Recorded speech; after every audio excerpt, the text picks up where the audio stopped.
Okay, hello everybody. Had to fix a bunch of settings. Apparently, OBS decided that now I'm streaming in 4K. I guess I am. Let me know how that is. I hope it works. Mostly. Seems to be doing okay. I had zero say in this decision, so there's that. Alright. Last stream of the year, I believe. Most likely. In 4K quality. So, you're gonna see my coding mistakes much better. Let me see what it looks like, actually. It's not half bad, I have to say. It's pretty good. Alright. Um...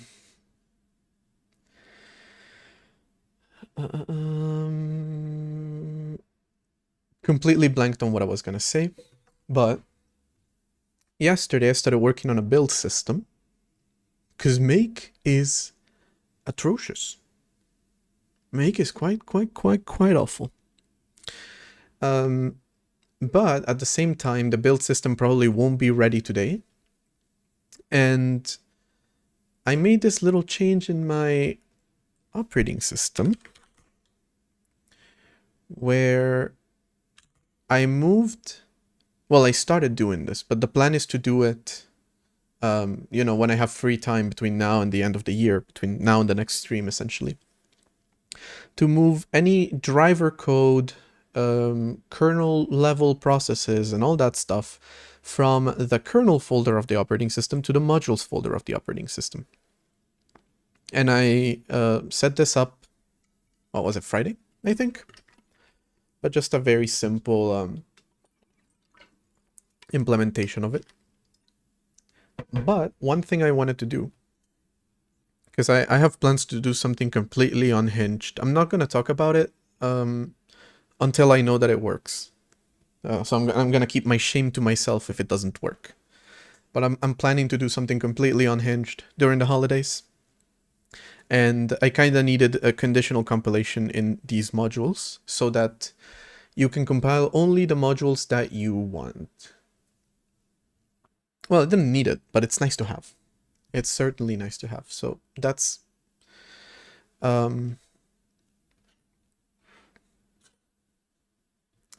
was able to do it, but it required me fighting Make for 30-40 minutes, something like that. But eventually I won, and now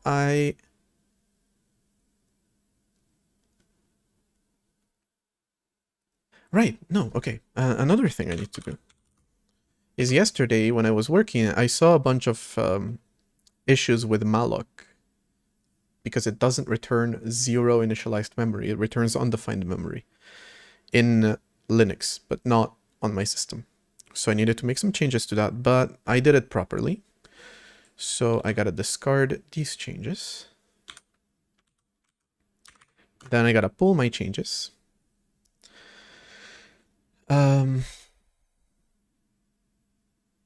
Did I push my changes? I did not. Okay. Okay, there it is. So I was able to do the conditional compilation by making the make file kind of send a driver target to whichever module it is trying to. No. Don't save that. I don't know how to navigate these editors. Essentially, it just goes into whatever folder I tell it to go to, which is one for the Raspberry Pi and one for Virt, which is the QEMU virtual machine that I use. I made the parser in C++, so use this STD variant. I'm regretting this decision. One great thing about doing what I'm doing here is I'm gonna be able to get rid of C++ if I want to.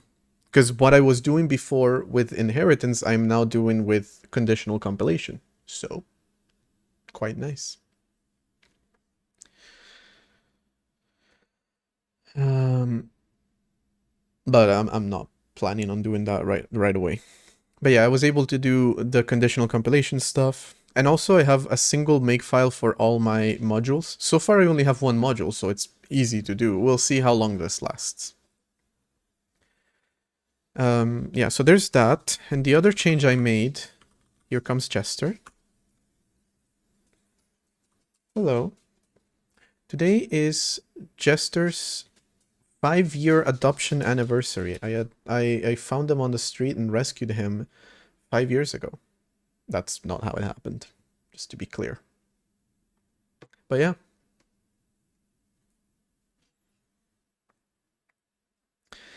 The other change that I made is I added a zalloc that explicitly memsets memory to 0 after allocating it.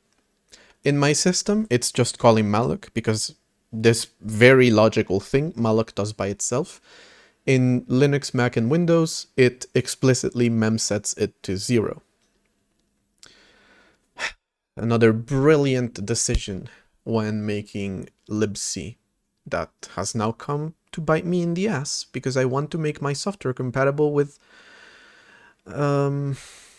everything else. So instead of using the common malloc, I have to use zalloc to explicitly set it to 0 in all systems, whereas malloc had a different behavior in my system from theirs. Again, thank you for that, libc. Love you. I'm contemplating rewriting the entire thing in C.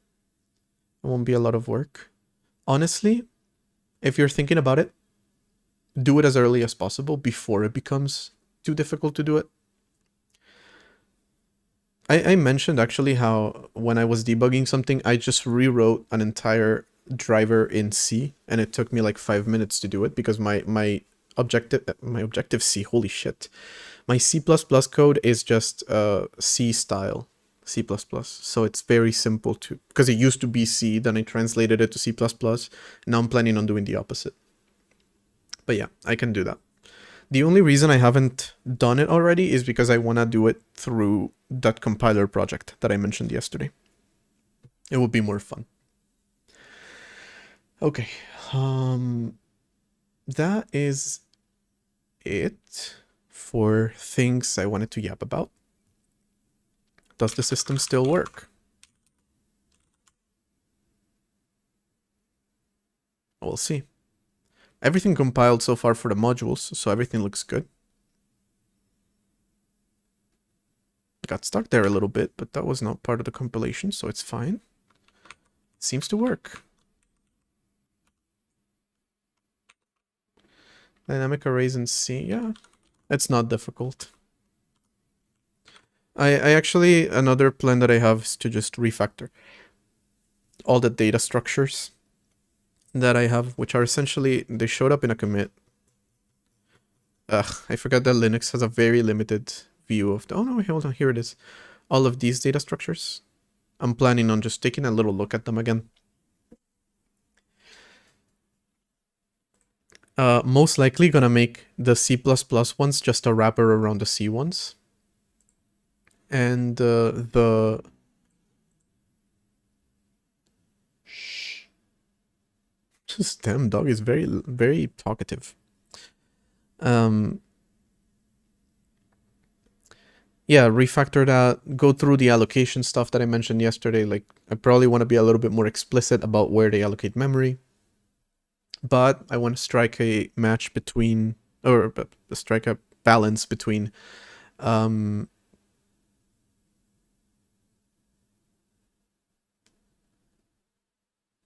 words. Strike a balance between being explicit about where you allocate memory and being pedantic about where you allocate memory. I don't want to go too far in that direction.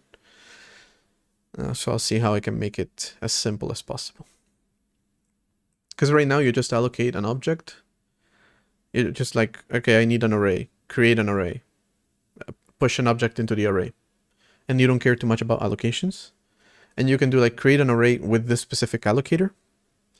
But not all of them do that. And I want to make it simpler. Okay, but back to the build system. Yesterday, I was testing it out on Mac, and another thing actually that I forgot to mention. When I was testing it out on Mac, I ran again into problems with, the sizes of 64-bit integers. You would think everyone would agree on what a 64-bit integer is, but no. The type def for it is different pretty much on all operating systems. It's different on Linux, Mac, and Windows. Again, impressive work on libc that they cannot agree on the size of a 64-bit integer. Impressive work on that one. So what did I do? Well, I declare it for my system, and I just include headers for everyone else, because I'm tired. I'm tired of their bullshit. I finally gave in. Okay. Yeah, so there was that to deal with. There is also technically a flag that I pass when I compile things for cross compilation, which is dcross. I don't currently support it. Well, I don't currently support flags just yet, so we'll have to do that today. And another thing is string format has technically a limitation to 256 characters, which I hit in the macOS version of this, because on top of compiling with libc, libm, and raylib, redxlib, and sharedlib, it also uses a bunch of Mac frameworks. So putting all that together in a single command was more than 256 characters. I tried making string format resize the buffer if it's not enough to fit the string in it, but it ended up not being the best option. It ended up being kind of a pain in the ass to do it. I didn't like the way that I was doing that solution, so I ended up undoing what I did, and I'm going to try again some other time. There is technically a string format buffer where you explicitly pass a buffer, and you can pass a buffer of any size that you want. So if I run into this limitation today, I can just do that. All right.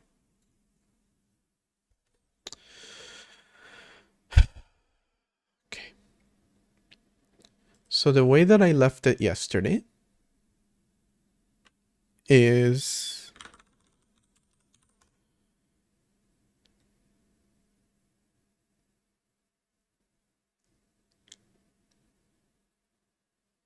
for the love of God. Right, okay. It's the compilation flag that I mentioned. Right, I need to pass that. How many times I've seen this error over the past like 48 hours? Every time I'm like, I'm on Linux. Okay. Oh, there's a problem with the size of int pointer. Let me fix it. Okay, it's fixed. I'm on Mac now. Oh, there is a problem with the size of int pointer. Let me fix it. Oh, I'm on Windows now. There's a problem with the size of int pointer. Let me fix it.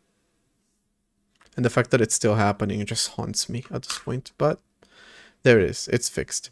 However, it is, of course, fixed in... No, hold on. There's another problem, which is that... Can I open a new terminal window in here? Yeah, cool. I gotta recompile the library for cross-compilation. And then I also have to download the latest version of redxlib, which contains the definition of zalloc, which I've used in a bunch of places. And then you still got problems. I didn't.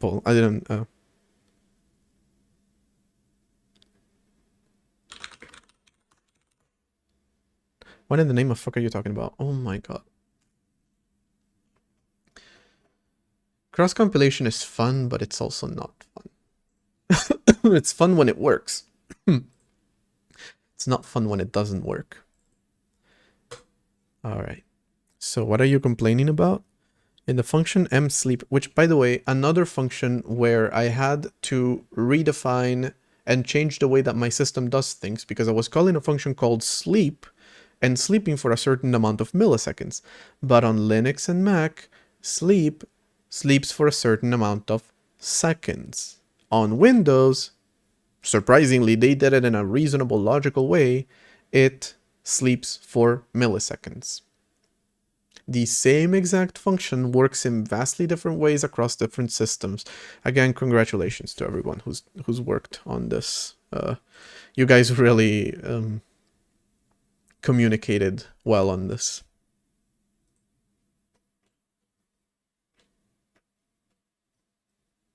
So now I had to create an explicit msleep function that sleeps for a certain amount of milliseconds.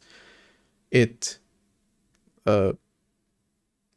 has to do all these hacks for working with, yeah, it has to do like time spec, nano sleep, it has to do this shit to work properly on other systems.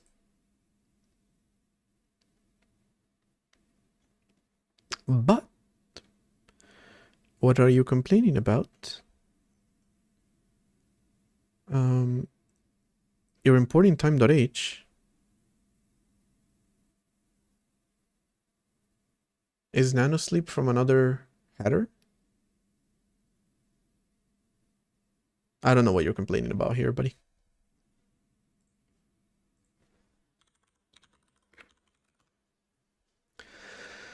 Nanosleep comes from time.h. Okay, so if you're including time.h and then you are using nanosleep, would you mind explaining how it is not declared? I would love to know.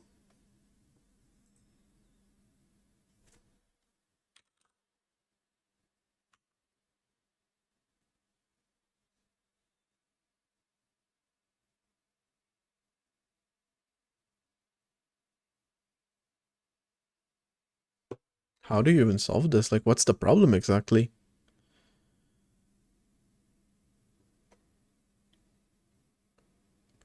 Your...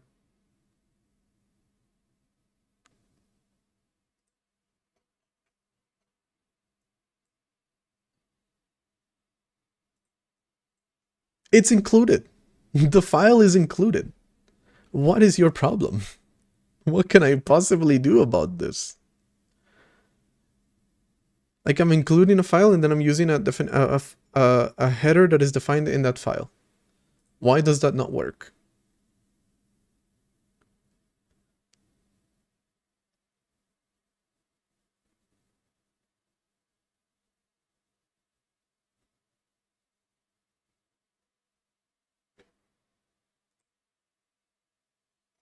It's using a time spec.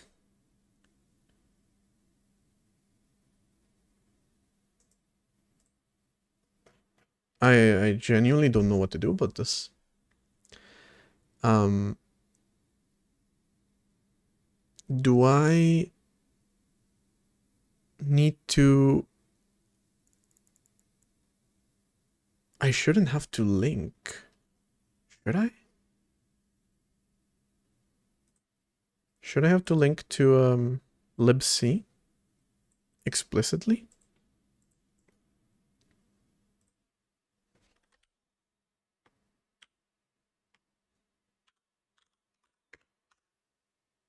Nope.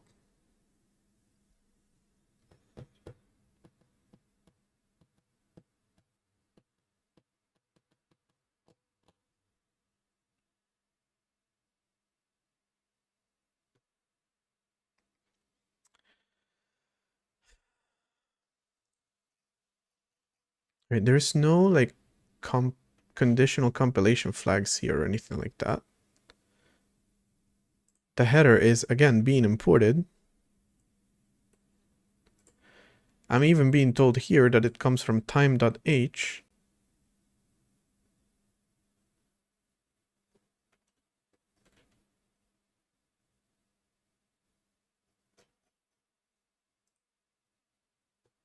Also, this function has been here for a while. So as to why this became a problem now, I don't even know.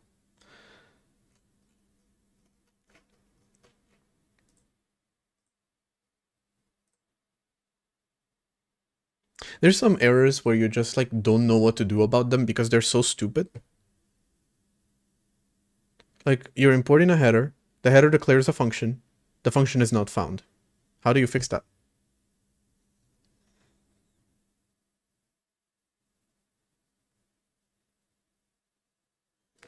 Can you tell me which header this is? Can you take me there? All right. Right there. Right there.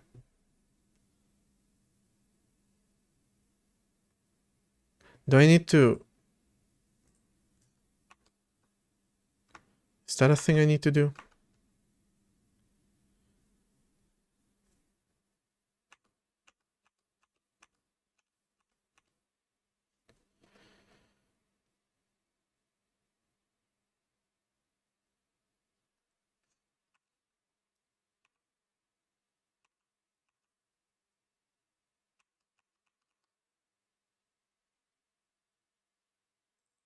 Do I need to declare this? That is so dumb.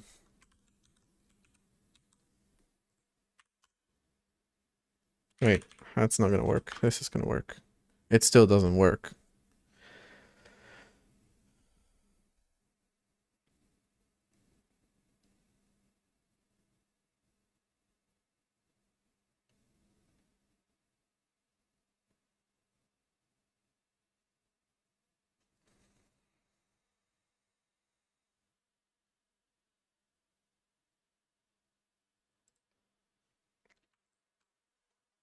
Again, with a function that's already been there. If defined use POSIX 199309. That's the one I'm using.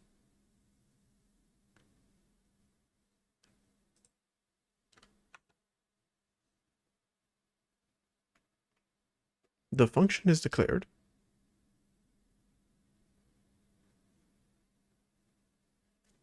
This is actually so dumb.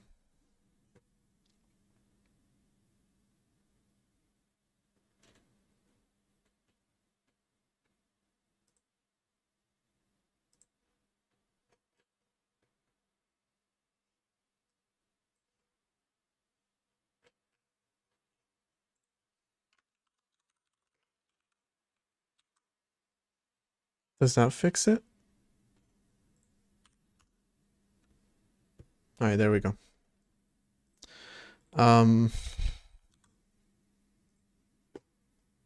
Sure, man. Whatever.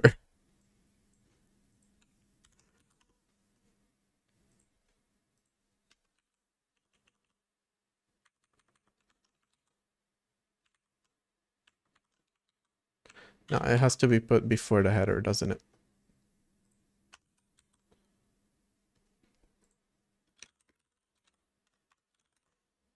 There we go.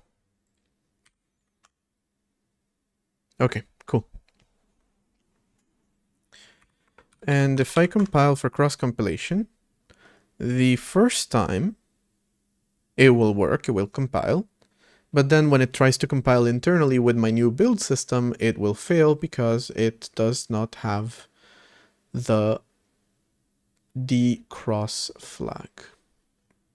Okay, let me just fix this real quick, I guess.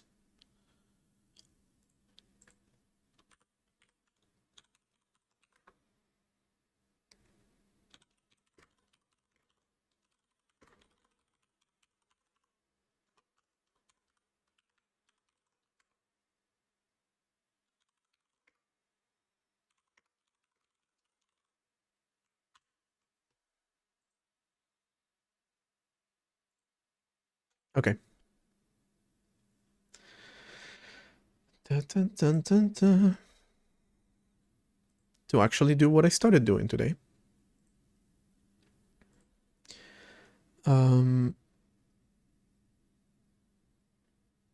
I need to include flags.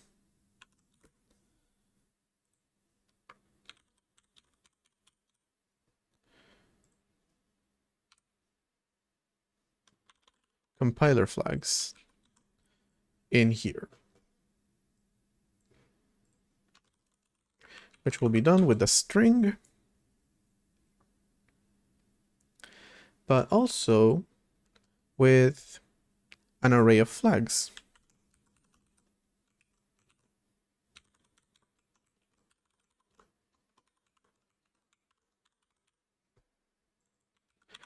In this array of flags, I'll just be able to define them and then parse them as D and whatever the flag is, and then I'll pass them on to that function. Kind of same thing I did yesterday with dependencies, I can now do with this. So,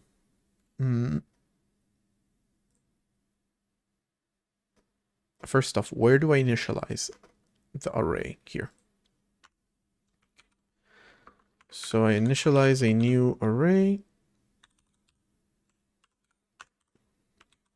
See, this is where I should be a little bit more explicit about allocations.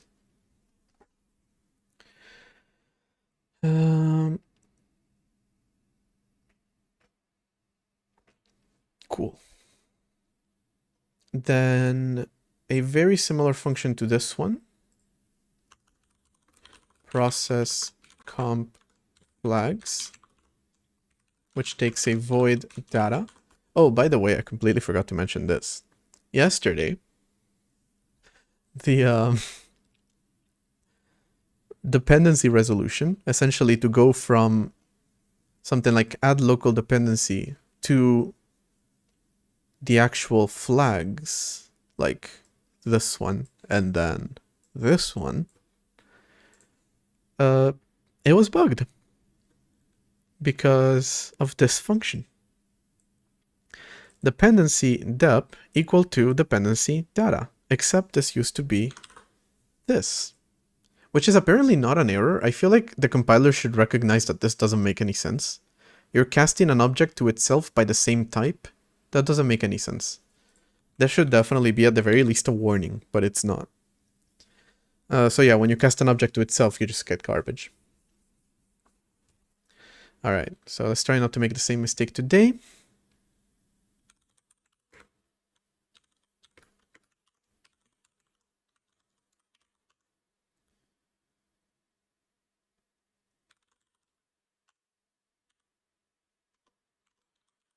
String concat in place, comp flags. I will add it to my language 100%. Comp flags.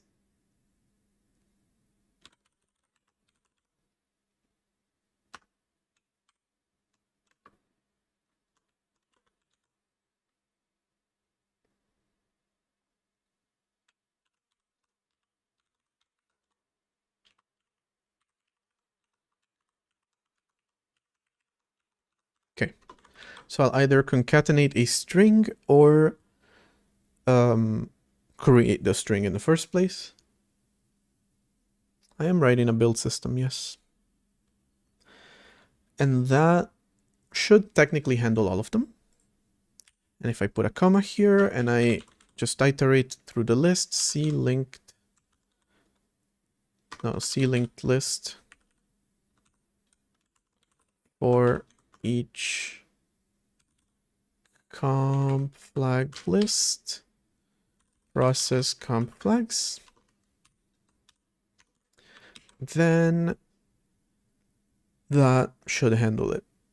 An annoyance that I have with both, with code completion in general, I guess it's not relative to the code editor, is that this is a function pointer. So when I fill it in, it writes the whole function with the arguments, which it's not supposed to. It's just supposed to be the name of the function. That's kind of annoying, especially when you have a lot of arguments in the function, because you can't autocomplete it. All right, so that should handle writing flags, but of course, another thing that's missing is creating those flags in the first place. Void add compilation flag. I'll pass a char name. I do have realloc, yes. And comp flag list. Okay, no, actually it's C linked list push front comp flag list, and the data is name. That should be enough to pass flags to it. And now when we're compiling for cross compilation, I can do add compilation flag cross.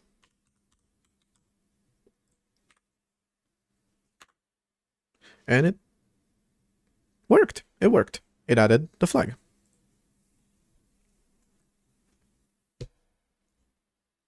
All right.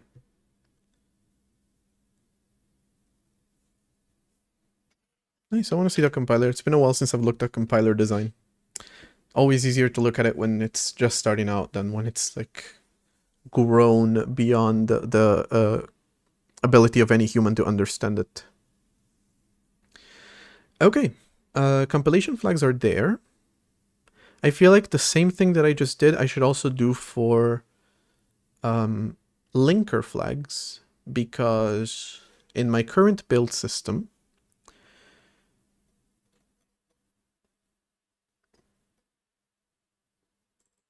here they are. For native compilation, I have to specify what the main function is. And for non-native compilation, well, for Linux specifically, because Mac doesn't take this one, I have to specify start group so that the order of the dependencies that you're linking doesn't matter, otherwise it's a pain in the ass. On Mac, this is not important. On Windows, it's also not important. Well, I think it's important actually, but you use this flag instead. So the same thing I just did for compiler flags, I'll also do for linker flags. But also, I will need to, after that, separate based on which operating system you're currently working on. Because I have a distinction between compiling for my system and, well, cross-compiling for my system or compiling for your native architecture, which, ironically, native architecture is called cross-compilation and the other one isn't, because the build system is mostly for my system. So a little bit confusing there, but whatever.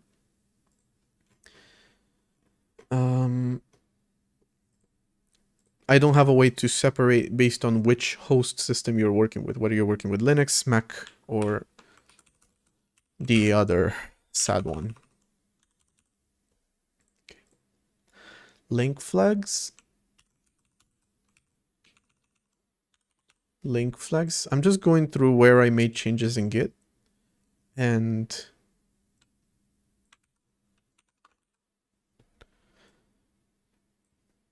linker flags. Link flags name. Create a link flag list.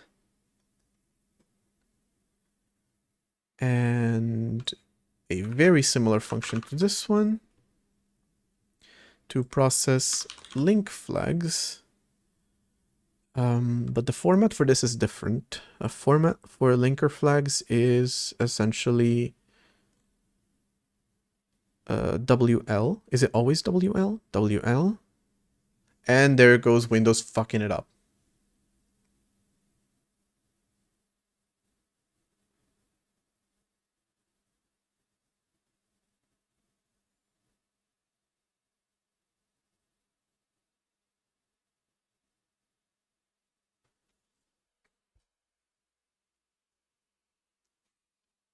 God damn it. They all use the same format. So it would have been really easy to just do this as a prefix, fixed prefix, and then you specify this part. Fixed prefix, you specify this part, and then Windows fucks it up.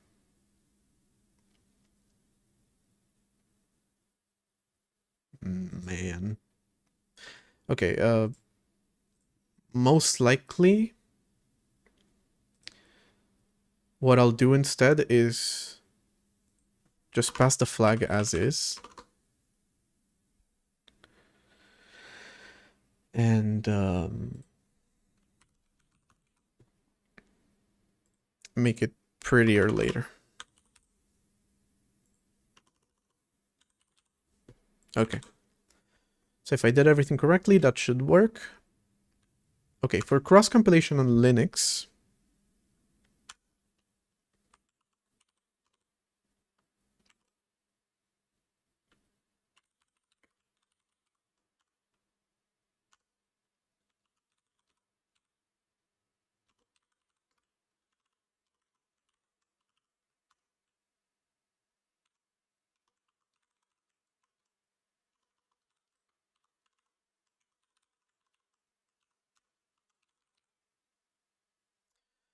I am not quite sure that this is good enough, but yeah. Add linker flag.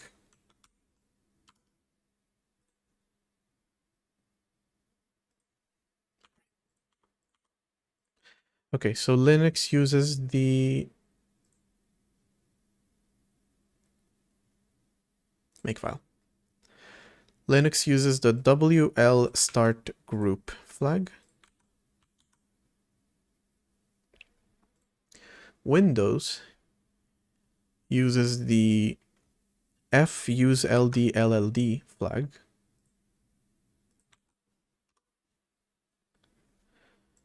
And Apple uses the no flag. No flag. Apple doesn't use one of these.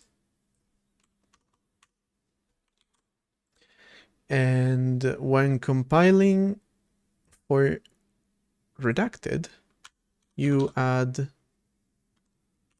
linker flag WL emain, I believe it is. Emain, yes. I haven't tried Rust all that much. Can't really say a whole lot about it. Don't like the community at all. That's what I can say about it. They've turned a genuinely good idea into annoying for no goddamn reason. Somehow it broke. Wait, why did the flag just get added like twice or a million times or whatever the hell just happened here? Yeah, somehow it got added twice. Oh, wait. Because I did forget one part. First you add the compilation flags. Then you add the link flags once they've been processed. This function is wrong. Link flags. Wait.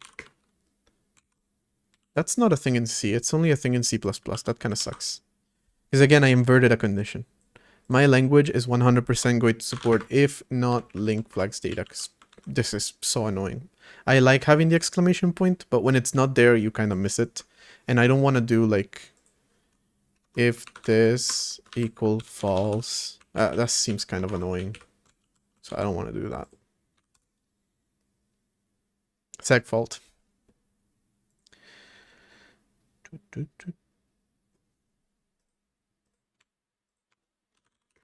That condition was all sorts of wrong. I was missing the else on it as well. Though it's still segfaults.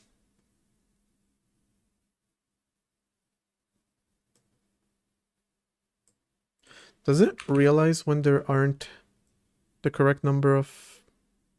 No. Surprisingly, it does not realize when there aren't the correct number of flags in there.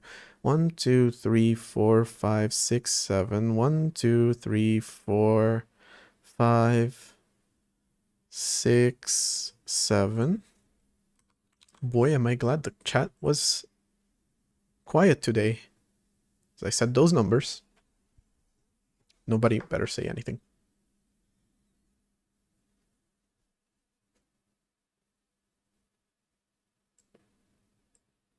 It is like C, but without those issues, but the community makes it out to be like this perfect little thing that it really isn't. And that's just more likely to lead to writing worse software. Maybe check the core dump. The fact that the first time I encountered a seg fault in Linux, I was like, how do I check the core dump? You have to go through this entire process to do it. It's just annoying. If I manage to attach GDB to it, which is also annoying, let's face it.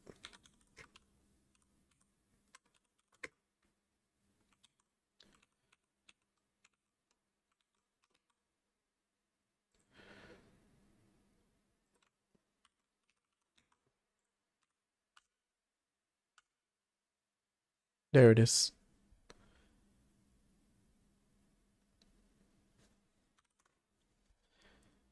It's in...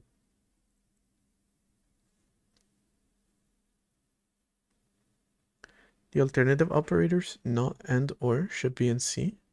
Well, not C99 anyway.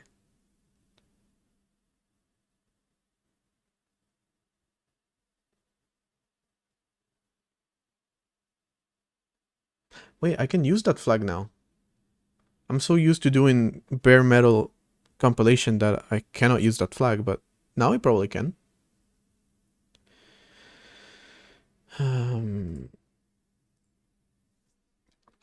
It's F sanitize address, right?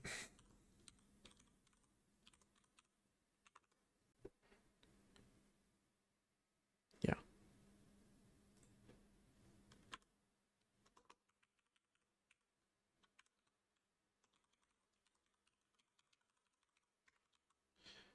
C puts it into a header.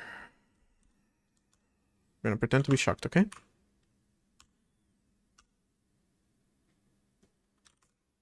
Well,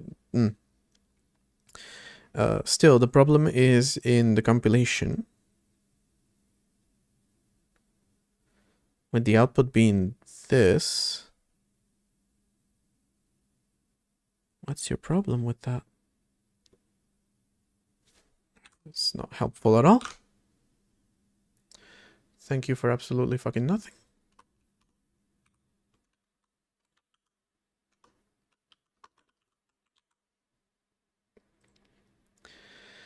And bring this back and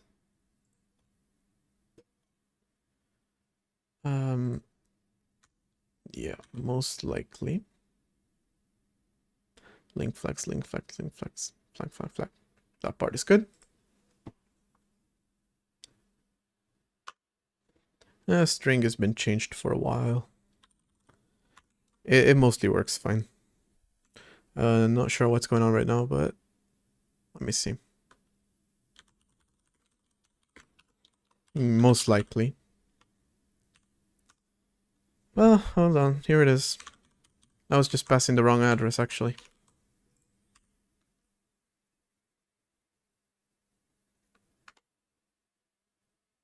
Oh, but it's still... Okay.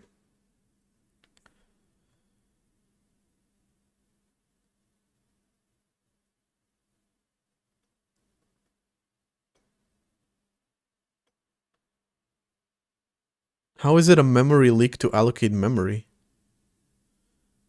Yeah. Like, might be a little bit too custom for you.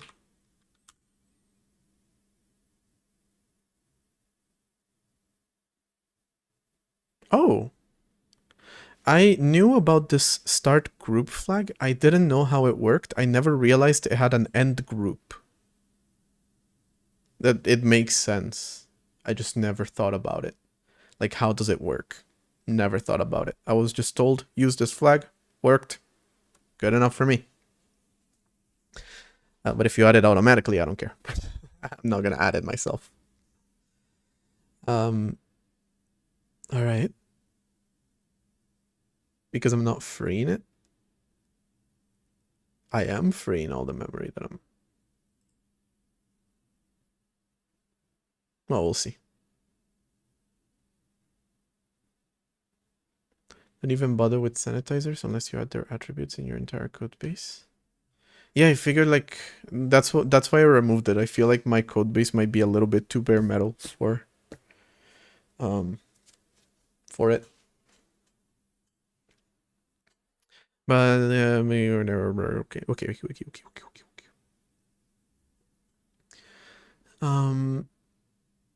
Okay, so I added compiler flags. Cool. Which means it is technically capable of compiling itself fully now. Itself or any other program you run it in. I do believe. I guess it is time to test it. First off, I mentioned that limitation with the number of, my god, number of characters. And we're very near to the end of it. So real quick, just gonna create a bigger buffer for it.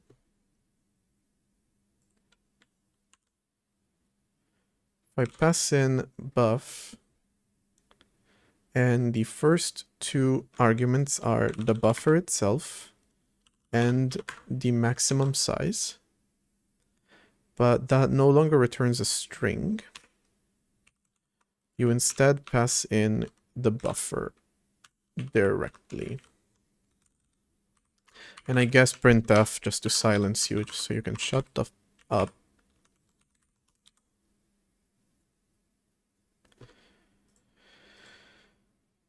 Okay. Just in case, I'm gonna memset the buff to 0. There's a function called, is it zset? Something like that? I don't know. But anyway, with a size of 1024, which I'm just going to define real quick.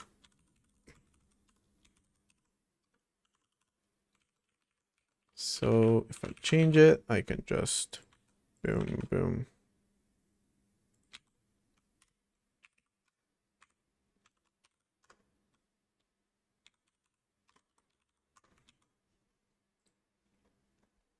Okay.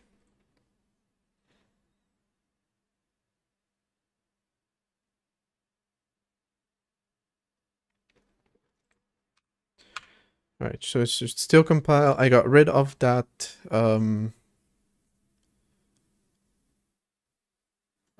warning, and now I have more space to write the entire command, and I'm gonna test this on a real project. Well, this is a real project. It's compiling itself. Bootstrapping happened real fast, but of course,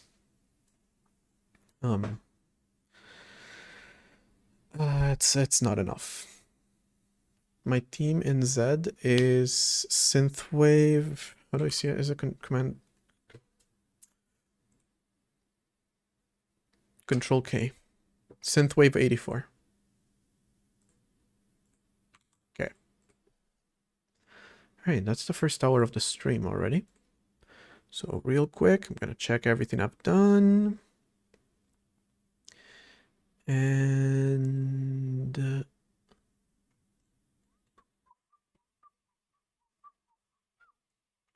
looks good to me. Looks good to me.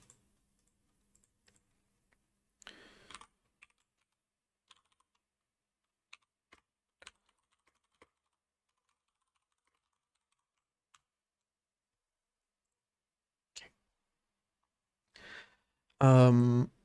I was gonna say something and I forgot what it is.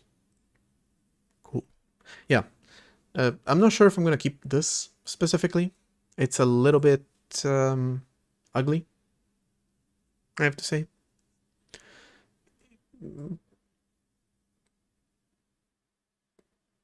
Yeah, I'm not sure.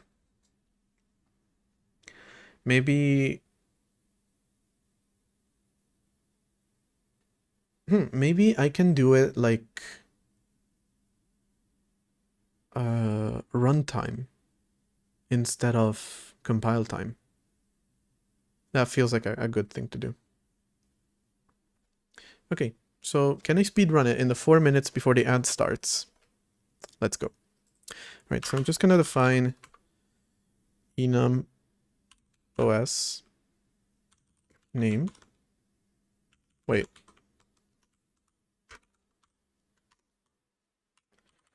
Type def and enum os name.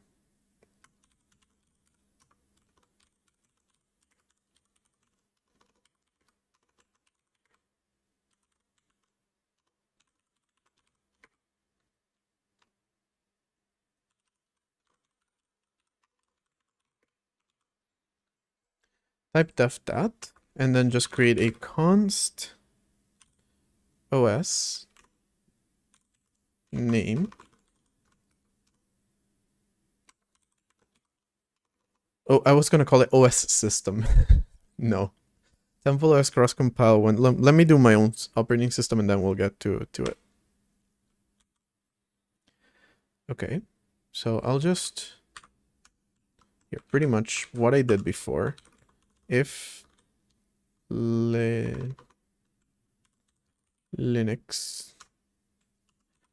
elif win32, that's a double. Yeah. Linux OS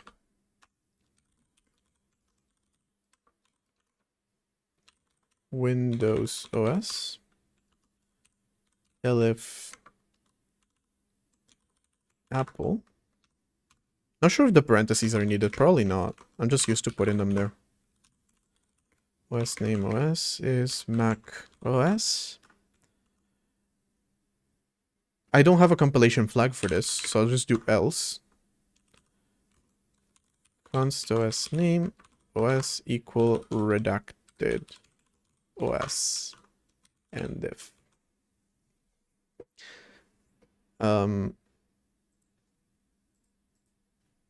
Now I can just do if OS is equal to Linux OS, or I can even switch it.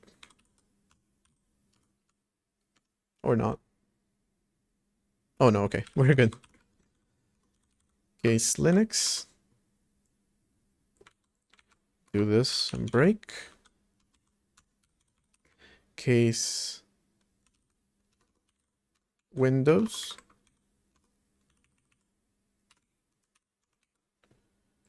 Do this and break.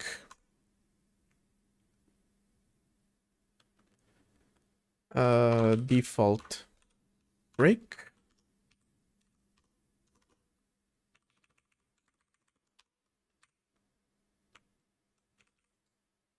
You know what? No, that's dumb. Okay, right on time. It works. Right on time. All right, so very quickly defined a runtime way of knowing which operating system you're on.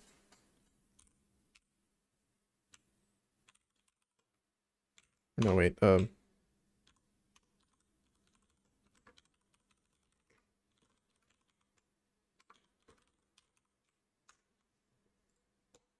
without having to remember the very different format of all these flags. Because you got underscore underscore Linux underscore Win32 underscore underscore Apple underscore underscore, or whatever I haven't defined it yet. All right, I'll be back in 3 minutes.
Okay, I'm back.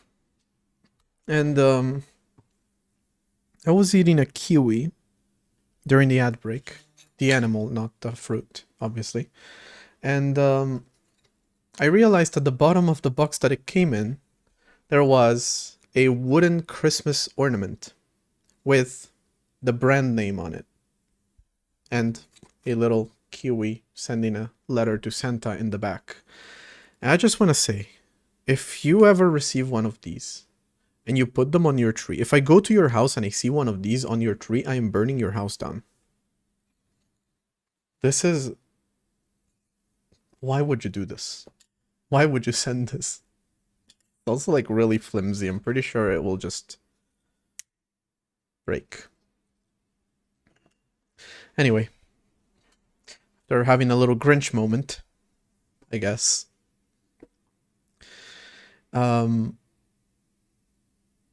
Well, I got through what I wanted to do really quickly.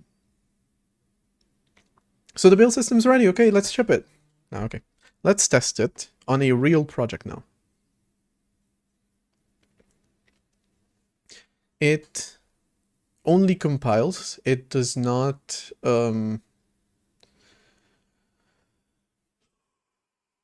it does not...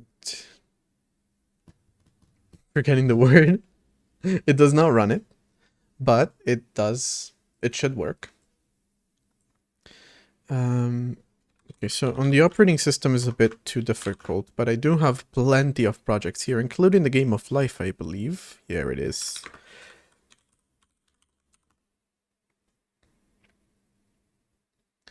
And also the name of the project is build.r. And it isn't in the path, but it's in a subfolder from a folder that is in the path. Can I use that? I don't think I've ever tried this. That's worth checking. All right. Weirdly enough, it's called SRC, so that's not great.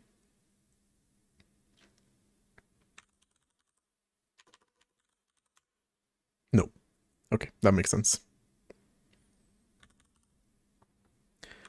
Red build src build.r. Okay, current choice null. Cool. Compile for cross compilation.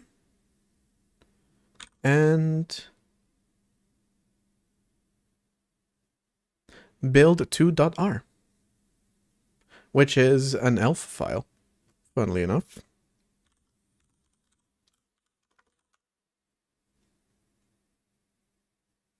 Magnificent. Absolutely magnificent.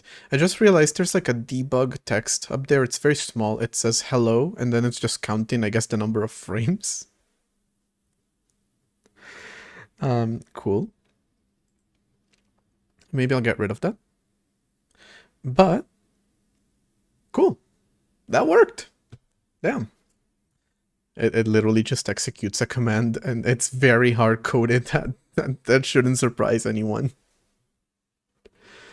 I guess I'll have to modularize it a little bit, but it does work. I'm gonna try another project next. Before that, though, I want to look into why that text was there. In the Game of Life.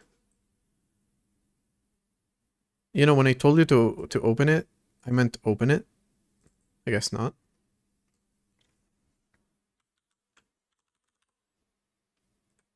Oh, it's the current time. Okay. Not the number of frames or anything like that. All right. So if I do the same thing again, then I run it, it is gone. Cool. Damn, all right.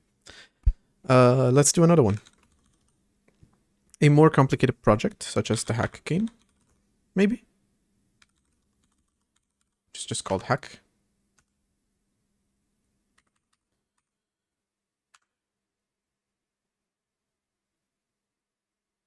Right, no, this one has a dependency. I can hardcode the dependency in it.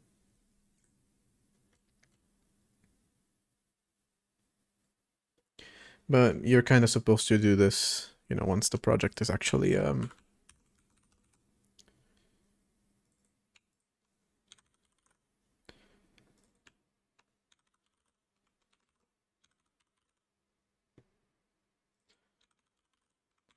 configurable. But there we go. Except now you need to rebuild yourself. You won't be able to find Detour. That's not a problem. You're not supposed to use that one. You are, and you fail because float max is undeclared. Because float max is my own variable, isn't it? I created that. That's not part of any standard.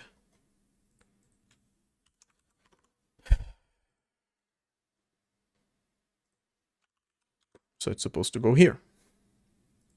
And if I try again, this time it will work. Oh, nope. Detour.a. Wait, OS detour? Detour.a? No, I did that wrong. Yeah, this folder isn't supposed to be here. Recompile and it will fail, but that's okay. Undefined reference to set menu target, randlock game, load minigames, randlock game, mind game, menu KBD handler, randlock game. I wonder why. Wait, yeah, I'm running it with cross. Ah, shit.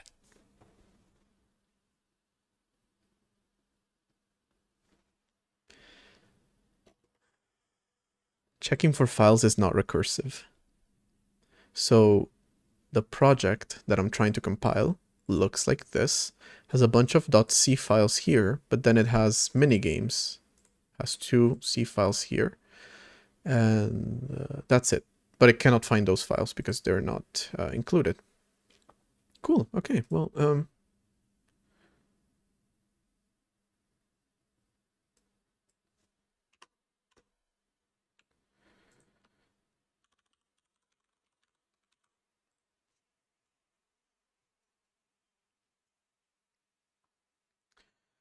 I'm going to change the Bootstrap code to be able to just compile the current project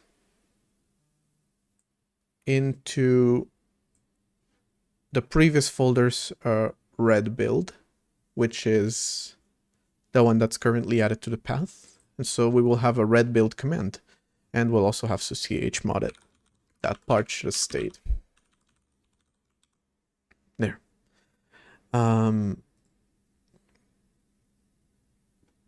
That way I can do just Bootstrap. It works. Another name other than MyLang. Is that one taken? Just saying. It's now red build cross, and it works, but of course we still have the same problem because I haven't fixed it. But at least it is now published.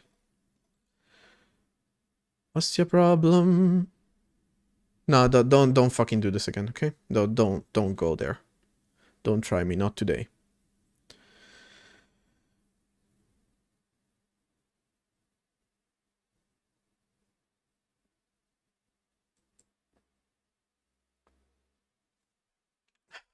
The concept of opening a directory is so gross. Linux, it is so gross. POSIX. It is so gross.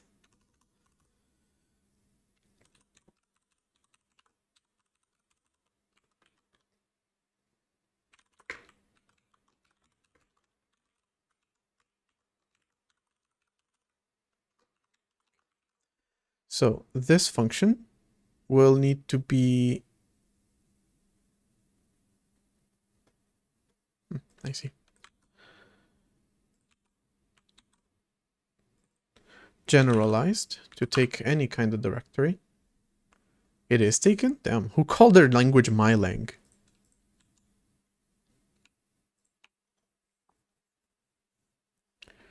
Traverse directory CWD with str. cool. And another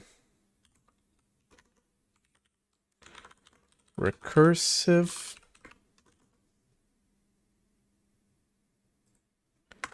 true. Okay. And about that recursion,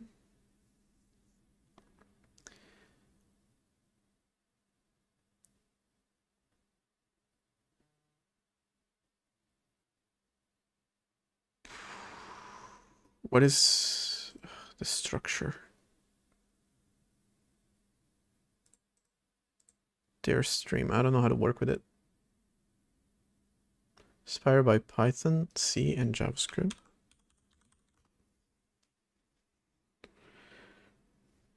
Doesn't seem like anyone has heard of it. Not Google, anyway. MyLang is a simple educational programming language inspired by Python, JavaScript, and C.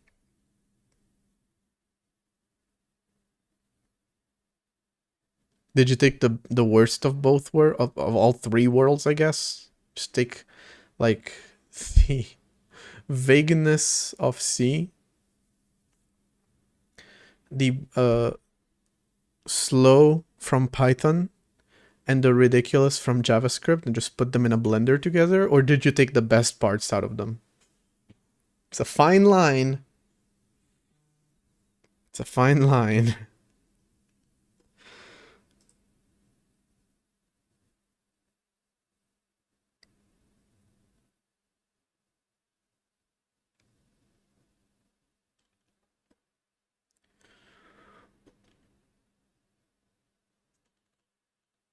This looks okay, I guess. Yeah, it's the worst.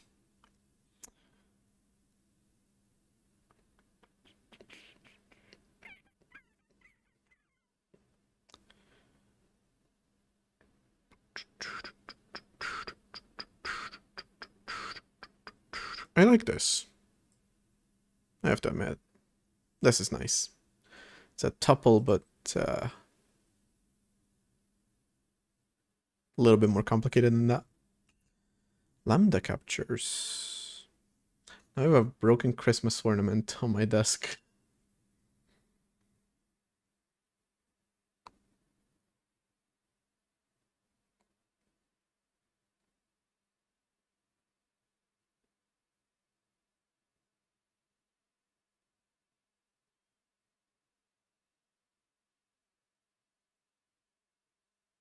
I'm genuinely struggling to understand what the fuck you're doing here. Why would you do this? No, okay, I can see the use of something like this. It's just like, okay, I guess you did that. Congratulations.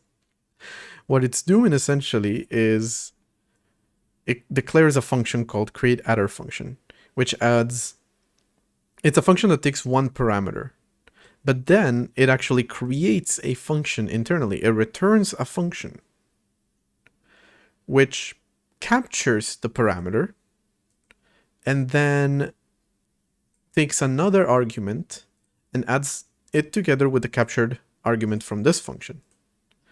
So you create an adder function that adds 5 to 1 or 10 or whatever you pass in here. Again, I could see the use case of this. Like, for example, the function that I created for processing compilation and linker flags, they're very similar functions. So, cool. It's just that, like, I don't know. It feels kind of weird. I'm just scared of this language because, again, they combined Python and JavaScript, so I'm just, like, very wary of what I'm looking at. All right.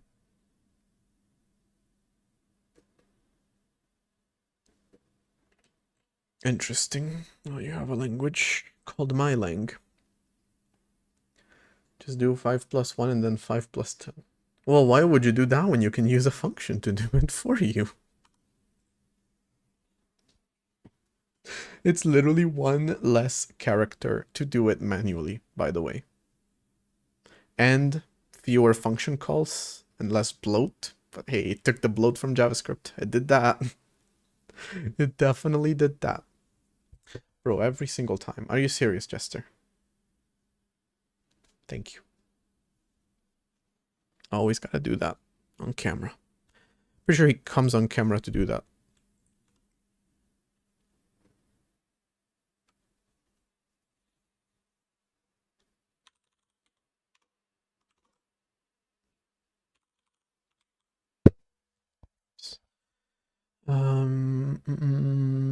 Right. Okay. So I need to do the recursion thing for the function here. Which all I have to do is, when this is a directory, traverse that directory as well. It's that simple. I just don't know how to do it. What are these? Dino? Dname? Doff? Directlen? Dtype? I'm assuming it's dtype. My god, what kind of names are these? Were they really that low in memory when they were making Unix? That they had to save this much space?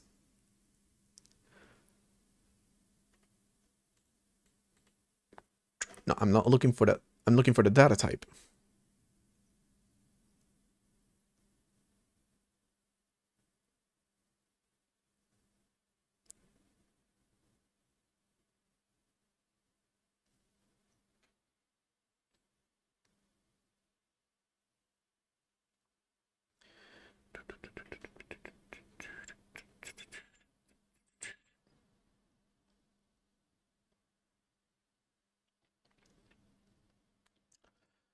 You talk about the data type, but you don't actually show me the data type.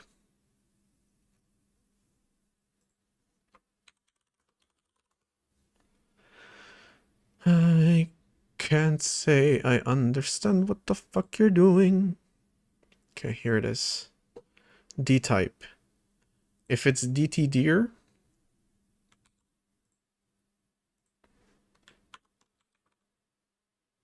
no, yeah, if it's dtdir, then I'll want to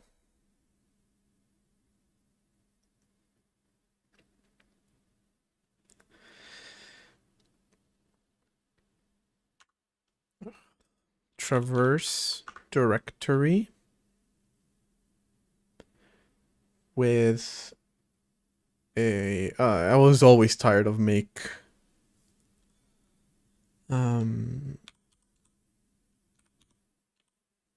a string cat.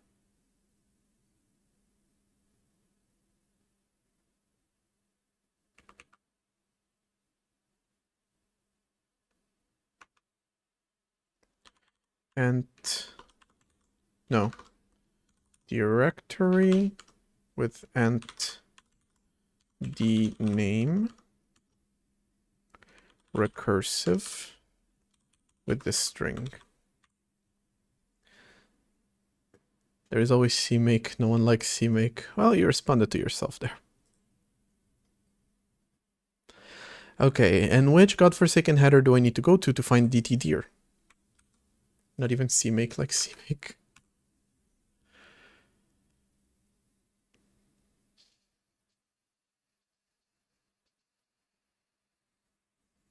Oh my god. dtdir is not part of POSIX, but of a glibc extension. Define GNU source at the top before including headers to get it, or define default source in your glibc version. dtype isn't even mentioned in POSIX's definition of struct dir ent.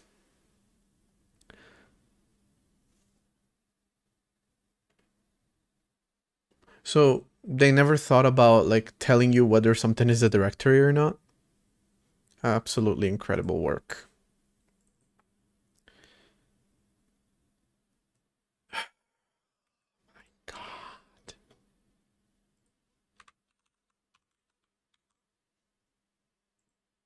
Do you have it now? No? You sure? It worked. I don't think Clank has it, but I have it. Fail to open path. Oh, tell me which path. Because I probably did it wrong.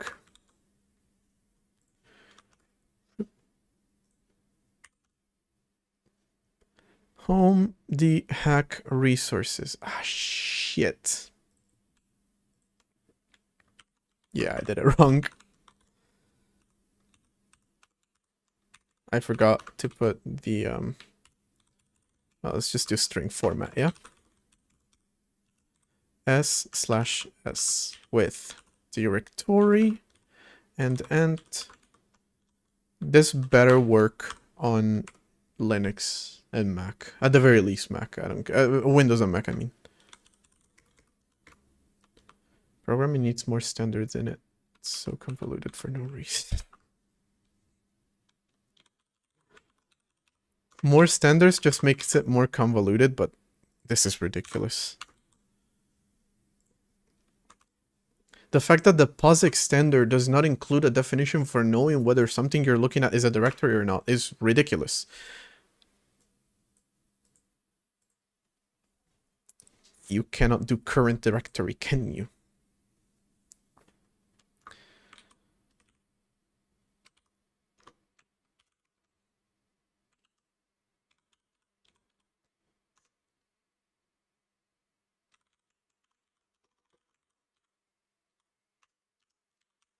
The fact that there is a pointer to the current directory inside the current directory. Why would you possibly want to do that? And I understand why you would want to do that. For example, I'm using it right here, so it's useful there. But like, why would you put it physically as an entry in the directory? Shouldn't it just be like an abstract thing? God. Why directly check for a directory if you can just check if it's not any of the other types? Big brain library devs. I actually don't know how to do it at all based on just the POSIX standard. But it's GNU. So I'm hoping Mac also handles this well. Oh, it's still running, by the way. Actually, I should have listened to my fans. They were going crazy. Okay,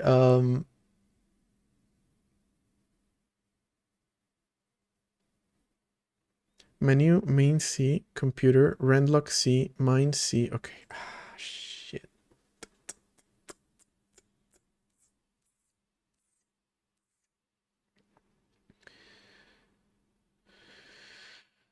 Oof. Do I pass the full path?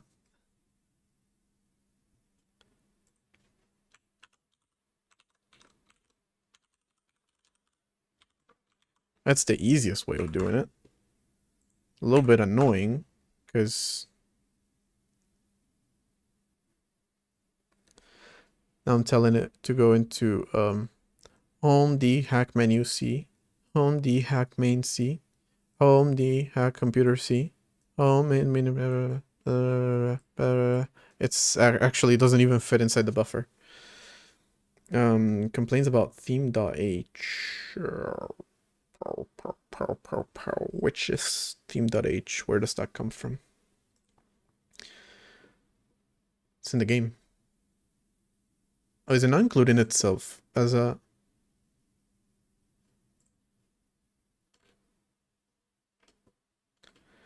Should I make that default?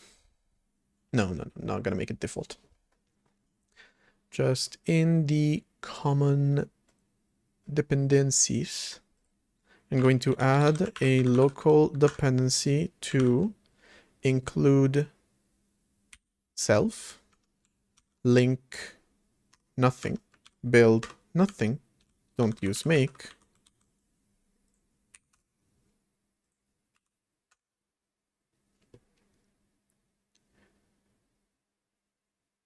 It is linking to itself now. I mean, finding itself, but it has a conflicting type for timer t. Have a struct anonymous timer t. That makes sense. That one's surprisingly not an error here. when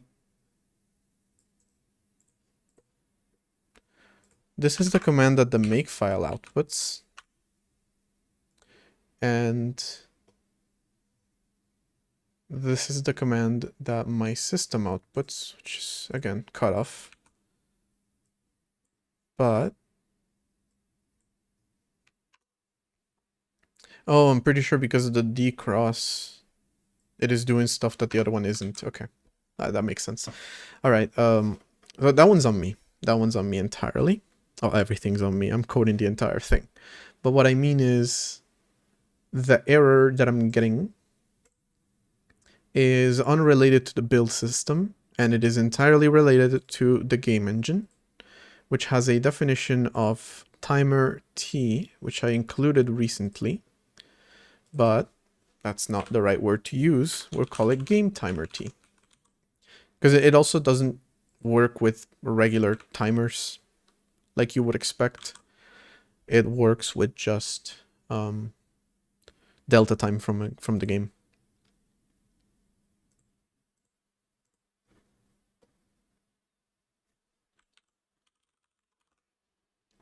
Okay. That should be enough. Detour. Thank you for that.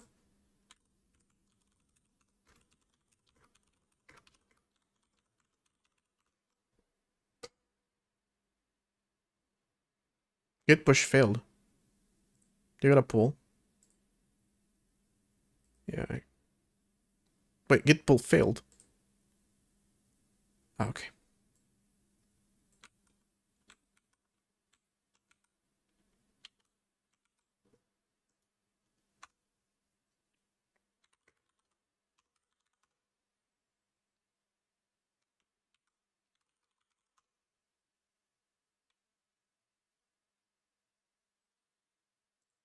Okay.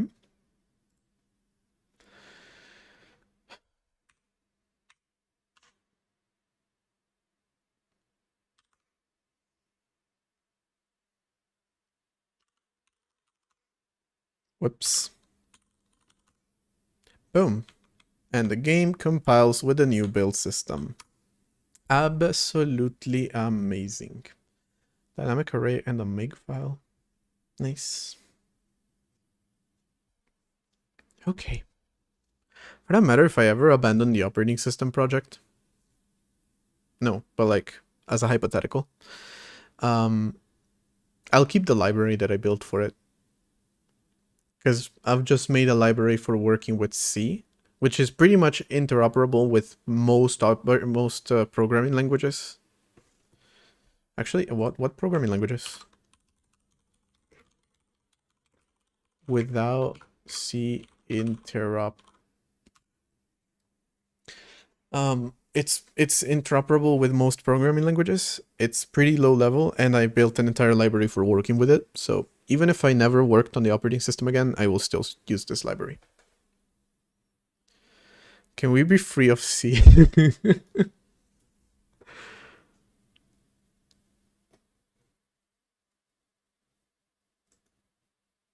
That's not quite the question I asked.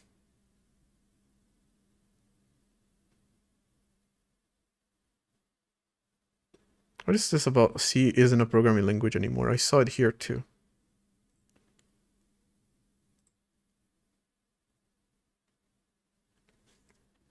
Phantom Derp and I have both been... I love that somebody's writing an article about C and they start with Phantom Derp because this is a username that somebody picked in like 2011. They've kept with it since then. We don't know their name, but they're very influential to the C community, and his name or their name is Phantom Derp. I don't know that they're very influential to the community. I'm making it up. Does NASA use C++ or Python? Oh, NASA uses JavaScript. And all the rockets exploded.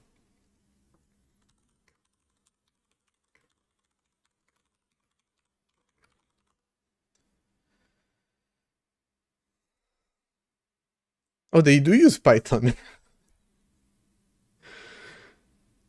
I regularly use MATLAB, C, and Python for some analysis. Okay, that makes sense.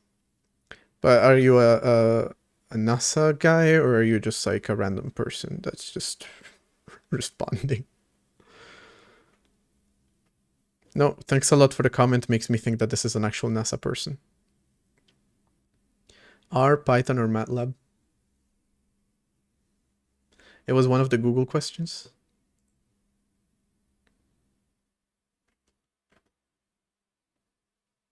I'm not seeing it.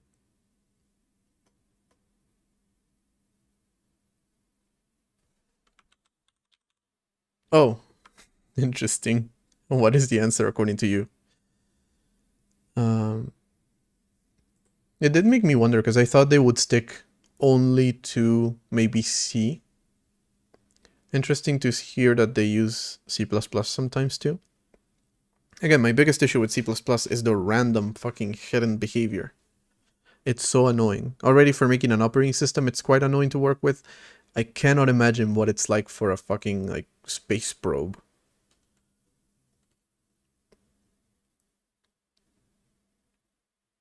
What if we kissed and we were both C? What? What is going on in this article? Actually, I want to read it now. Alright, so Phantom Derp and Aria Desires have both been very aligned on the particular subject of being extremely angry about C ABIs and trying to fix them.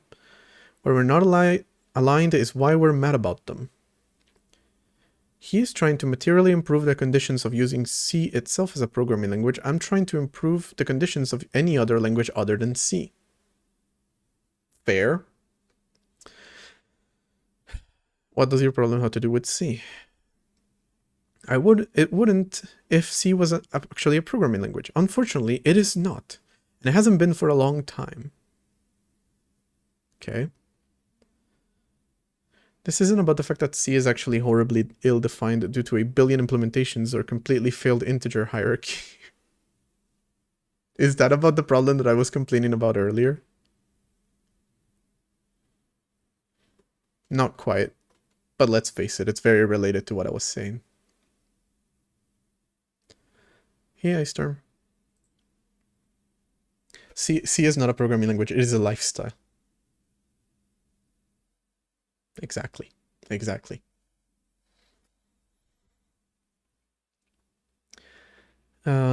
C was elevated to a role of prestige and power. Its reign so absolute and eternal that it has completely distorted the way we speak to each other. Rust and Swift cannot simply speak their native and comfortable tongues. They must instead wrap themselves in a grotesque simulacra of C's skin and make their flesh undulate in the same way it does. If you ever stop being a programmer, please be a poet, because this is amazing.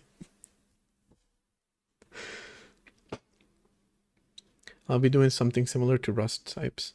I'm not gonna lie, before I do compilation, I'm going to... Lord forgive me. On your day too. I didn't go to Rust Church this morning.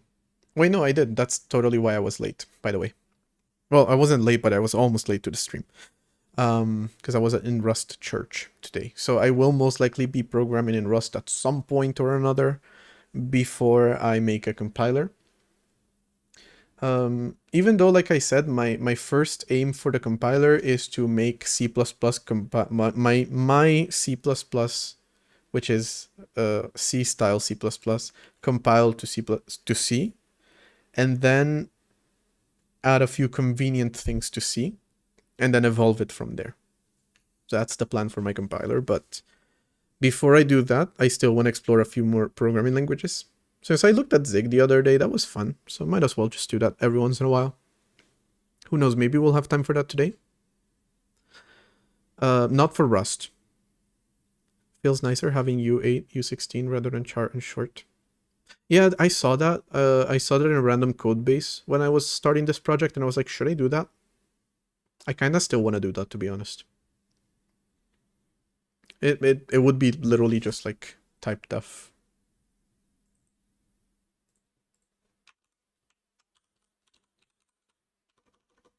Type fed. I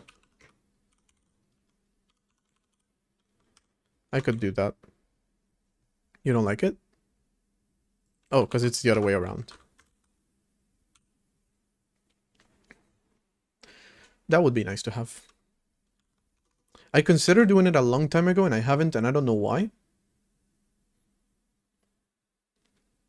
I like that it's equally easy to understand, but much more compact than uint64_t, which is fucking annoying. Maybe I'll do that before the end of the year as a little cute little send-off. They do it with floats too. Yeah, that makes sense. Is F64 a double? I'm assuming it is because that's the definition of it. But like in terms of if I want to do a type def. Right, let me keep reading this. C is the lingua franca, yeah. We must all speak C, and therefore C is not just a programming language, it is a protocol for that every general purpose programming language needs to speak. Yep. I have to say, I kinda like that. And C is actually simple enough that I don't see the problem, I have to say. But hey, both of these people are complaining about ABI, which is something that I honestly have dealt with very little when it comes to making an operating system, surprisingly enough. Maybe if I was doing the operating system in a different language, I would have to deal with it more. I don't know. But you definitely have to deal with ABI a lot more when you're making a compiler than an operating system. I guess because the compiler takes the job away from the operating system, so you don't have to deal with it. You've finished designing your new language, BabyScript. Okay, you can be a poet if you don't do programming, but like leave the naming to someone else. With first-class support for Babby paws or hooves or fins. These people are furries, aren't they? What were their names again? Aria Desires and Phantom Derp, and yeah. Don't even have to look at the name, just have to look at that. Cool animation though. Alright. An amazing language that's going to completely revolutionize the ways the cats, sheep, and sharks program. Not you, Jester, sorry. But now you need to actually make something useful. You know, like take user input or write output or literally anything observable. So if you want your programs written in your language to be good little citizens that work well with the major operating systems, you need to interact with the operating system's interface. I hear that everything on Linux is just a file, so let's open a file on Linux. You do it like this. This is BabyScript, not C. Where's the BabyScript interface for Linux? Aren't you making it? Are you making the programming language? It's a brand new language, but we're going to add one, right?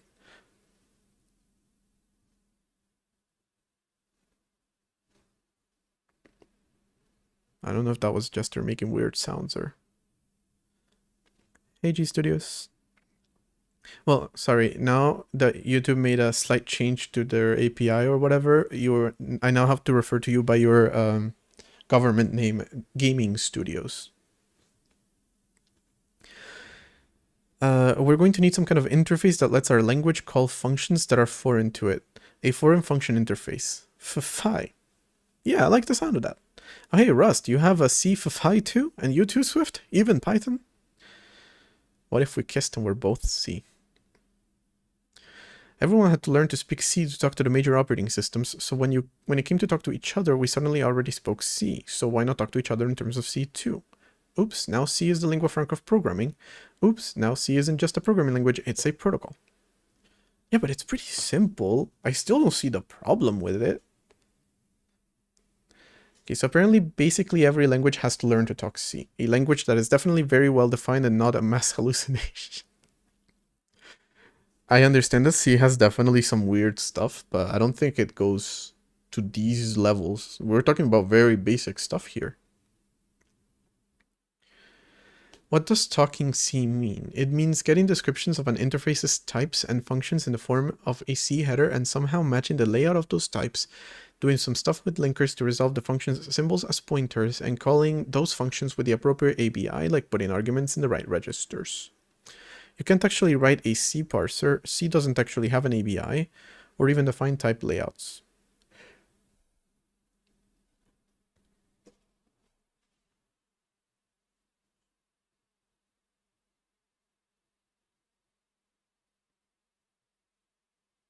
I'm confused.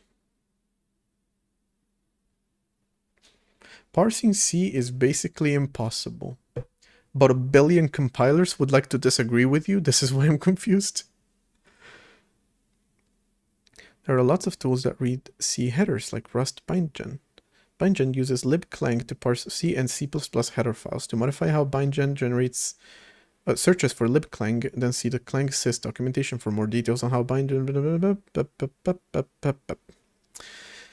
Anyone who spends much time trying to parse C or ++ headers very quickly says, actually, fuck that, and asks a C or C++ compiler to do it. Keep in mind that meaningfully parsing a C header is more than just parsing. You need to resolve includes, type defs, and macros too.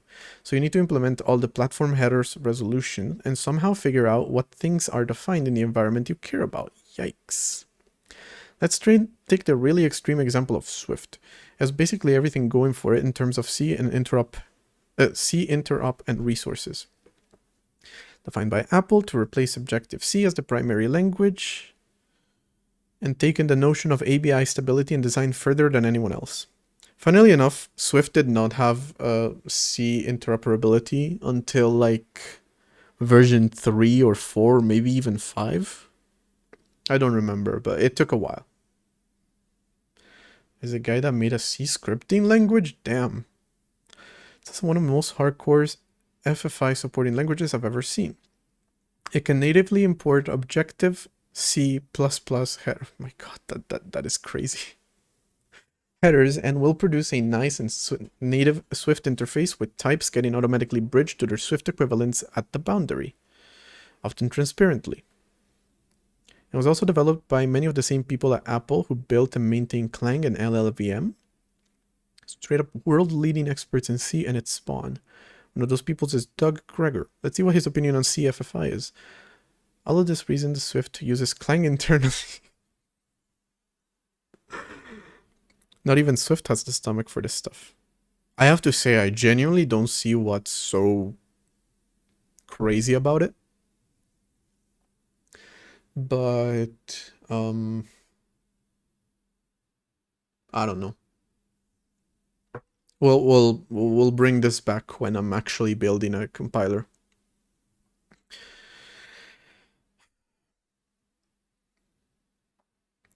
Soding tried out Objective-C yesterday? He did? Damn, I missed that. Oh, I wish I'd known.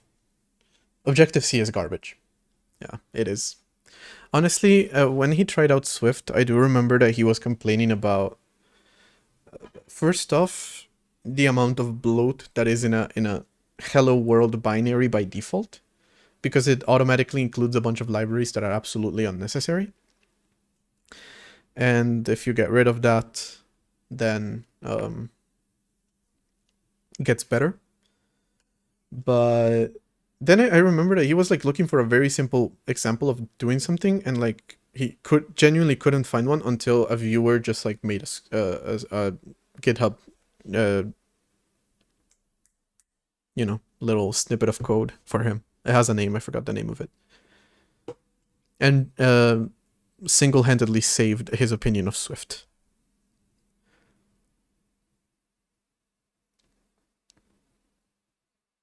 I feel like this person's just complaining a little bit much about I'm not sure what, to be honest.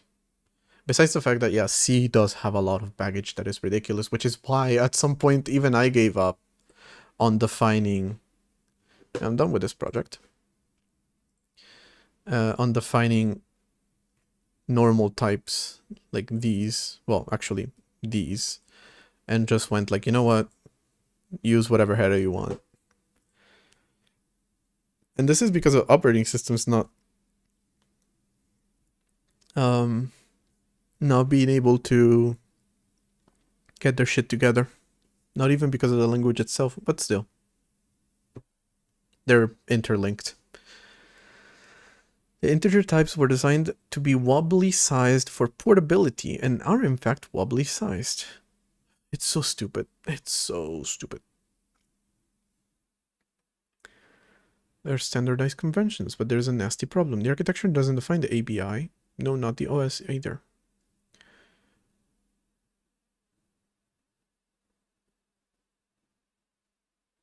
Specific target? Isn't the ABI pretty well defined anyway? I think.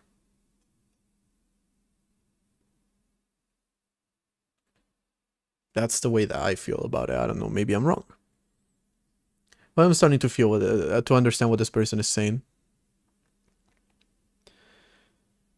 So semantically parsing a C header is a horrible nightmare that can only really be done by the C compiler for that platform. Yeah, okay. How do you interoperate that mess? Your first option is to completely surrender and soul-bound your language with C, which can be any of write a compiler runtime in C or ++, so it can speak C natively anyway, which is my plan anyway, so that's how it's gonna be for me. Have your code gen just emit C++, so the user needs a C compiler anyway. That's also the plan for me. Build your compiler on top of an established major compiler. That's not the plan. Well, kind of. Because I will defer the C compilation to GCC, but yeah. Okay, you've got a point. You've got a point.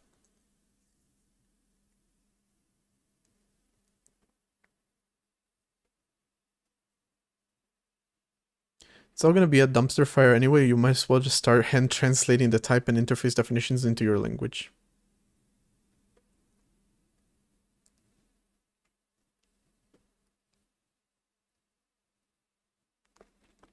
We talk about how int max t can't be changed because of some binary somewhere would lose its mind and use the wrong calling convention or return convention if we changed it from long to int 128t, 128-bit integer.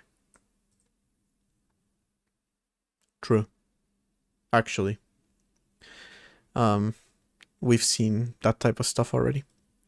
But there is a way if the code opted into it or something, we could upgrade the function calls for newer applications while leaving the older applications intact. Ooh, that sounds... Okay, they've got a point. They've got a point. They 100% have a point. What about generating code or art? It's really bad at generating code and art, actually. Refer to whatever Microsoft is doing. Refer to the internet going down every 2 weeks. Refer to the pull requests that anyone who has an open source project knows about. Hell, my project is pretty small and I've already gotten some ridiculous pull requests. It's pretty bad at generating that. It's also unethically trained. It is also being used to replace people who actually do the work. It's just a tool for saving a little bit of money and looking good to investors. That's literally the entire point of AI. Anything beyond that is a lie. Hey, Amir. I hate that YouTube now doesn't show people's like chosen names. It shows their usernames because like most of us don't pick our usernames. It's kind of dumb. Anyway.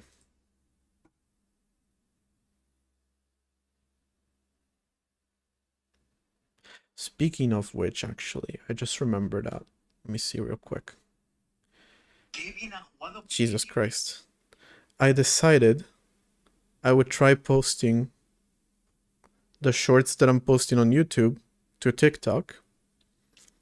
And TikTok is so damn amazing. It has decided to not show them to anyone for whatever fucking reason. Most likely because I uploaded all of them, even though I scheduled them. But that could be it. But like... It also doesn't let me put any links on my profile, which it used to. You used to be able to do that. Now they removed the option entirely. If I use a VPN to put myself in America, then it works. Well, it has the link, but it doesn't actually work. So they removed it in Europe. We're just not allowed to use links on our profiles anymore. Yeah, so great platform they got going on there. Where you upload stuff and it literally does not get shown to anyone. Mind you, on YouTube, you can upload stuff and not get any views for a while. And that's normal, especially if you're starting a new account. On TikTok, it's really not. It's really not a normal thing. Because TikTok moves a lot faster. So, great work on that one, TikTok. For reference, the same short uploaded at the same time got 800 views on TikTok, on YouTube.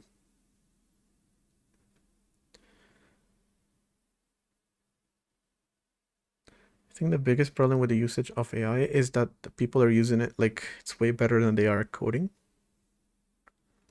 Yeah.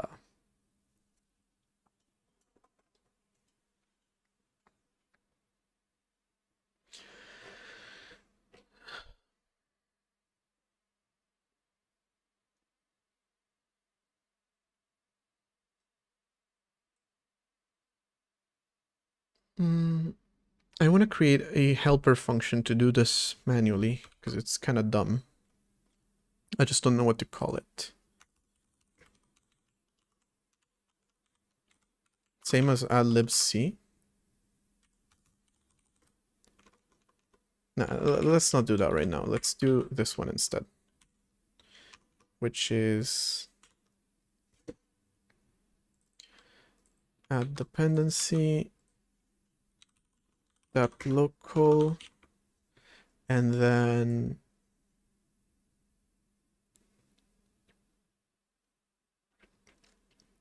like the point of it is to add this flag. I just don't know what to call it.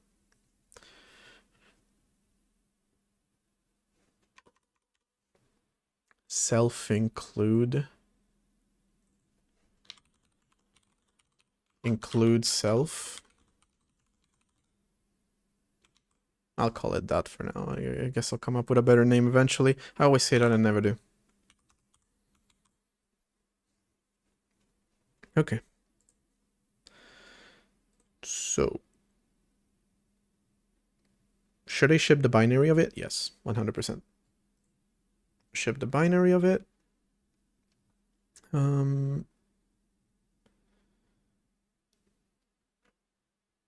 Look for... Yep, that's good.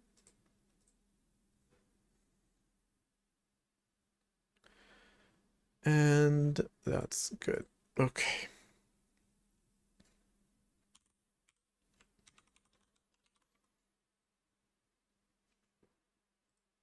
All right, let me run it one more time to actually change the... there. So what did I actually do in terms of code? A recursive...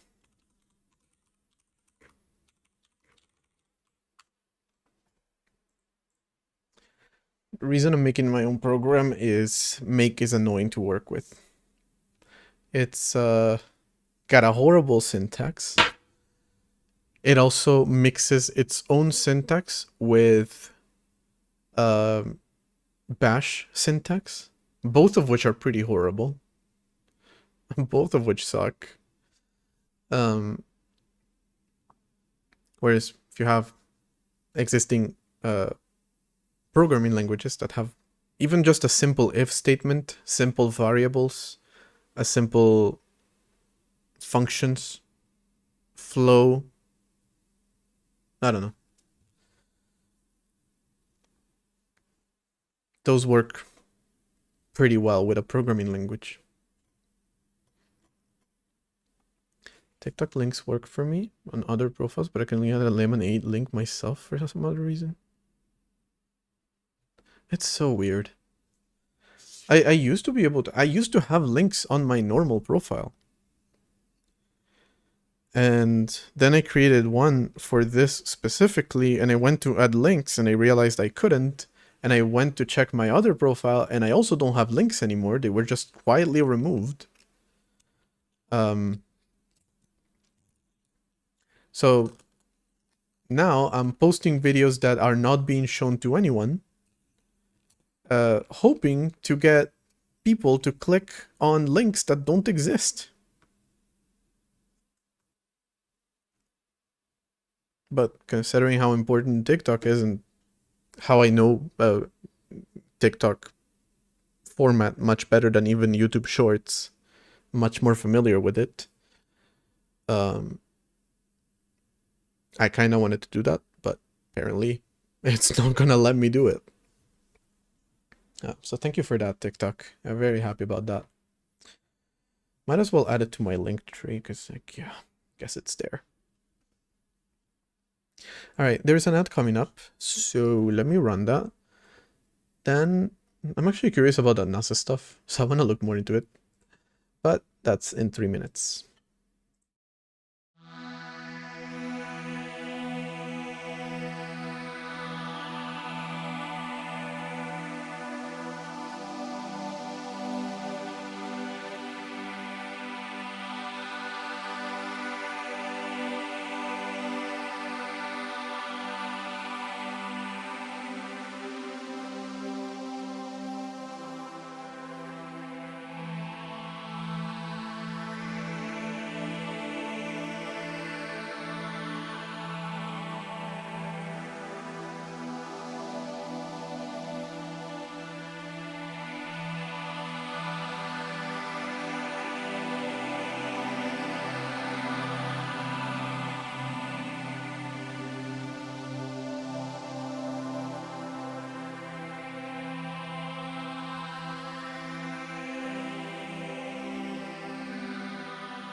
All right, I'm back. And I have to say, if you genuinely believe that AI is progressive and anti-capitalist, you might wanna study the definition of those two words. It is literally the definition of a late-stage capitalism product.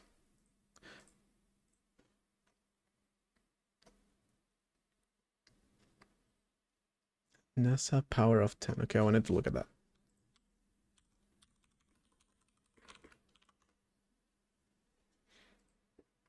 Oh, the rules from NASA. I remember these, yeah. which is why I'm so surprised that NASA would have C++. Python I understand because they're not putting Python in any like actual systems that they're, I was gonna say shipping, that's not quite the word, launching into space. They're just putting it in like internal tools for like analytics and whatnot. But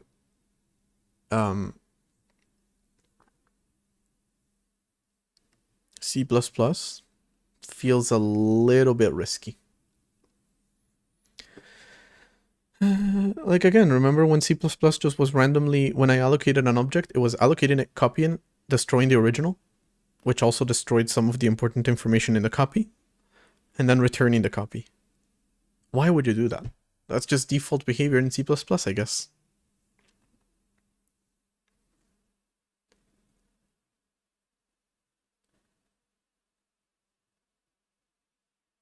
Maybe you need 1,000 followers now as well. To have a link to your website, you need 1,000 followers. To have a link to like YouTube or Instagram, you didn't have to. But yeah, they just decided to make it unavailable in Europe or Spain or I don't know. But I don't have access to links. Great. Thanks for that, TikTok. Again, it's literally not even showing my videos. It's probably like, oh, you're a new channel uploading, you're a new creator uploading content. Oh, that's spam. By the way, you would be surprised by the insane ads that TikTok has. As long as you pay them, you can post as much spam or ridiculous shit as you want. But if you don't pay, you will be restricted. Maybe I probably have C++ similar document internally. Maybe. I just feel like C++ as a choice of programming language, it's just risky. But again, maybe they're not even using C++ in actual things, actual like space stuff. It's just internal as well. Maybe, I don't know. Also, because like all the benefits that C++ has are just, they're getting rid of in these rules, if I remember correctly. Restrict all code to very simple control flow statements, so no go-tos, jumps, or recursion. Makes sense. Give all loops a fixed upper bound. So no while true with a break. Absolutely fucking not. No direct recursion, like I did here in the traverse directory. It literally has a variable called recursive, which I completely ignored, by the way.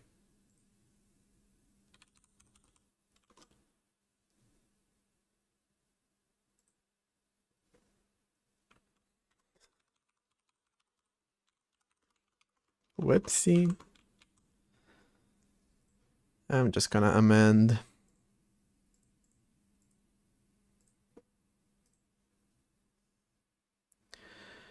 What I said about the sentence above.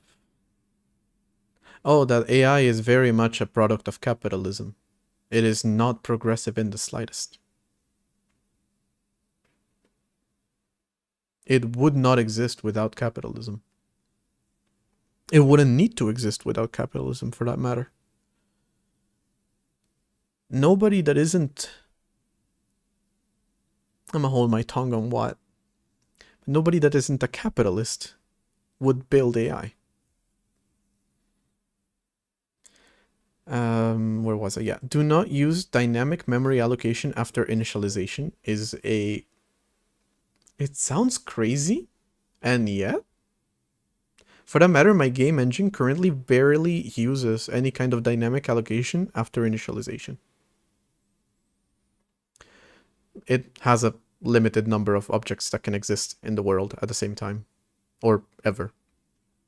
But it doesn't do any dynamic memory allocation, besides some string stuff, which would be easy to get rid of it.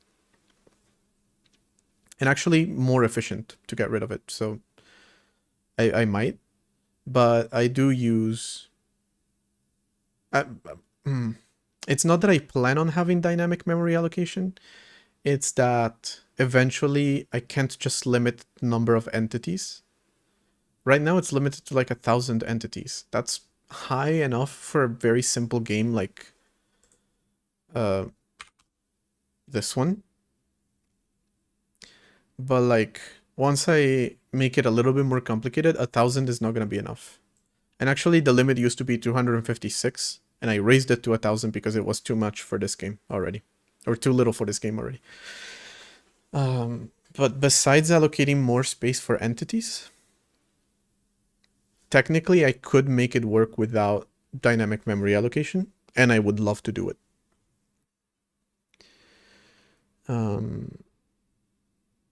Images as well.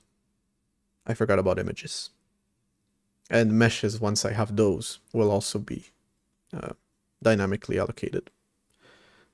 But let's just say I'm not following that rule, and I'm not aiming to follow that rule, but I am aiming to reduce dynamic memory allocations as much as possible. Both here in my system, as much as I can in general. I don't like it. I used to just dynamically allocate all willy-nilly, like however I felt, but once I started making an operating system, I was like, memory is a precious resource and it must be carefully allocated. And that was before the RAM shortage. Imagine what it's gonna be like now. So yeah, I do try to reduce dynamic memory allocation whenever possible. And I hate using it when I can.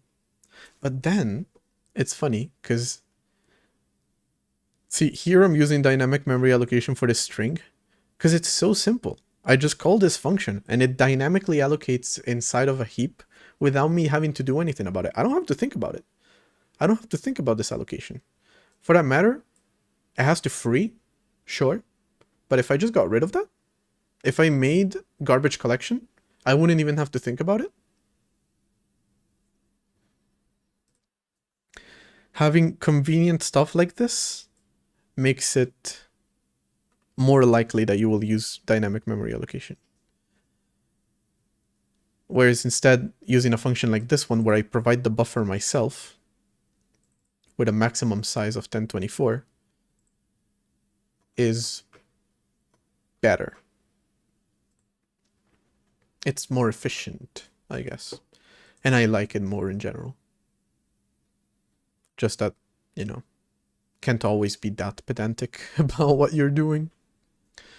Or can you? We'll see. I would like to reduce the amount of dynamic memory allocation that I'm doing in general. And in my operating system, most of the allocations are strings, followed by probably, yeah, that's it. Open files and stuff like that. Pretty much that's it. No function should be longer than what can be printed on a single sheet of paper in a standard format with 1 line per statement and 1 line per declaration. Okay, this one I definitely don't follow and don't care about following.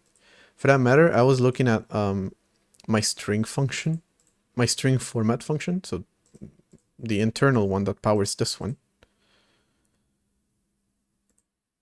It's 600 lines of code, just this function. Yeah, C doesn't have default arguments, no. Another thing that I want to fix.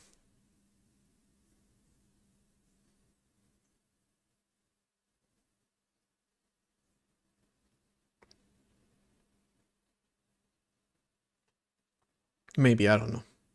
There's reasons why it doesn't have it, and striking a balance between no hidden complexity and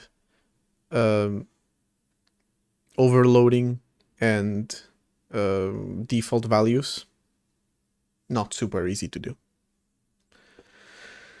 The code's assertion density should average to minimally 2 assertions per function.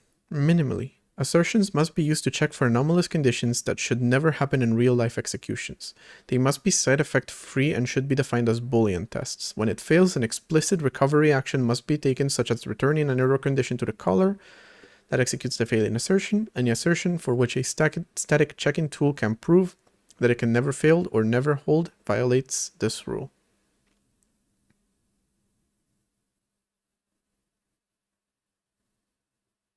I don't understand this last part, to be honest. You want assertions, essentially. I understand that.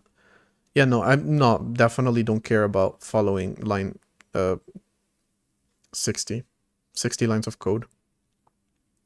Yesterday I wrote a 1,000,000 line of code function, so there's that too. Any assertion for which a static check-in tool can prove that it can never fail or never hold violates this rule. So useless assertions are not counted, I think is what it means. It's checking for assertions where it's like very unlikely edge cases, maybe even never happen in real life executions, but that can still technically happen. Declare all data objects as the smallest possible level of scope. Okay. Don't agree with that one, but I understand. Each calling function must check the return value of non-void functions, and each called function must check the validity of all parameters provided by the caller. Quicker than AI too. Yeah, I wasn't able to check if AI would be able to write that. Like it does with counting to 1,000,000. It refuses to do that? Oh yeah, it refuses to do that. That would take a really long time. Please. So non-void functions, you have to check the return type, which a lot of programming languages nowadays actually make that an error if you don't do that, so that makes sense. And each called function must check the validity of all parameters provided by the caller. You know what? I wouldn't be surprised eventually to see some discussion on Twitter about these rules and somebody saying they should just use Rust. They should just use Rust. Rust would fix all this. Must use Rust. The use of the preprocessor must be limited to the inclusion of header files and simple macro definitions. Token pasting, variable argument lists, ellipses, and recursive macro calls are not allowed. Is it here? It's not here. Well, if you saw me coding my game engine, you know what I'm talking about. All macros must expand into a complete syntactic unit. The use of conditional compilation directives must be kept to a minimum. There goes my code. The use of pointers must be restricted. Specifically, no more than one level of dereference should be used. Pointer dereference operations may not be hidden in macro definitions or inside typedef declarations. Function pointers are not permitted. I'm out. I'm out. I'm out of this one. No more than one level of dereference. Okay, so they do allow pointers, but like one level of dereference. I understand why NASA would do this. I don't like it, but I understand why they would do it. Neural networks were developed in the... Okay. And binary logic was developed hundreds of years ago. Maybe that means nothing. Just because it was based off of tech from the USSR or China, which had a lot of problems, for that matter.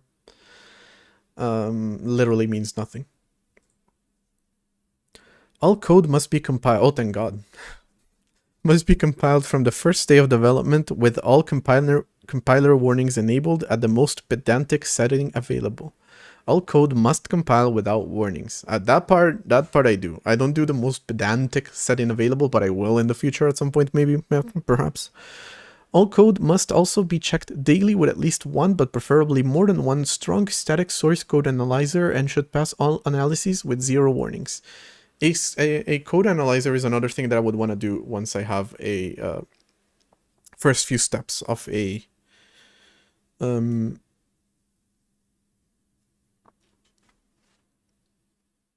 compiler.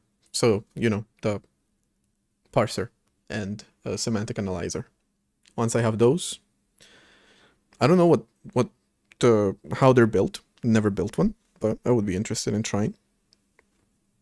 The Toyota electronic throttle control firmware found at least 243 violations of these rules.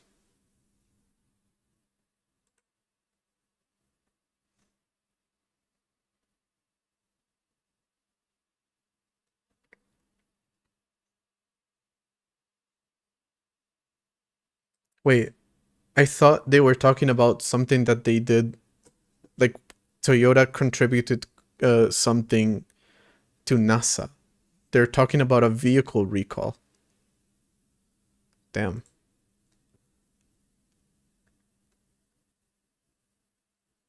Very interesting rules. They're obviously made for a system that can never be patched. There is that one story of them patching I think it was the Voyager probe. Crazy story. That's a hardware failure too that they were able to bypass by doing that. Absolutely insane story. But, you know, that's a hardware failure. That's kind of a different story, but still, if you make a mistake on a probe on Mars, that probe is gone. Those millions of dollars are done.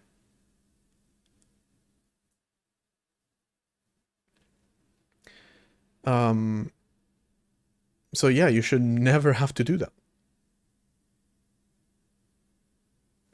Ubuntu devs found groundbreaking news about AI.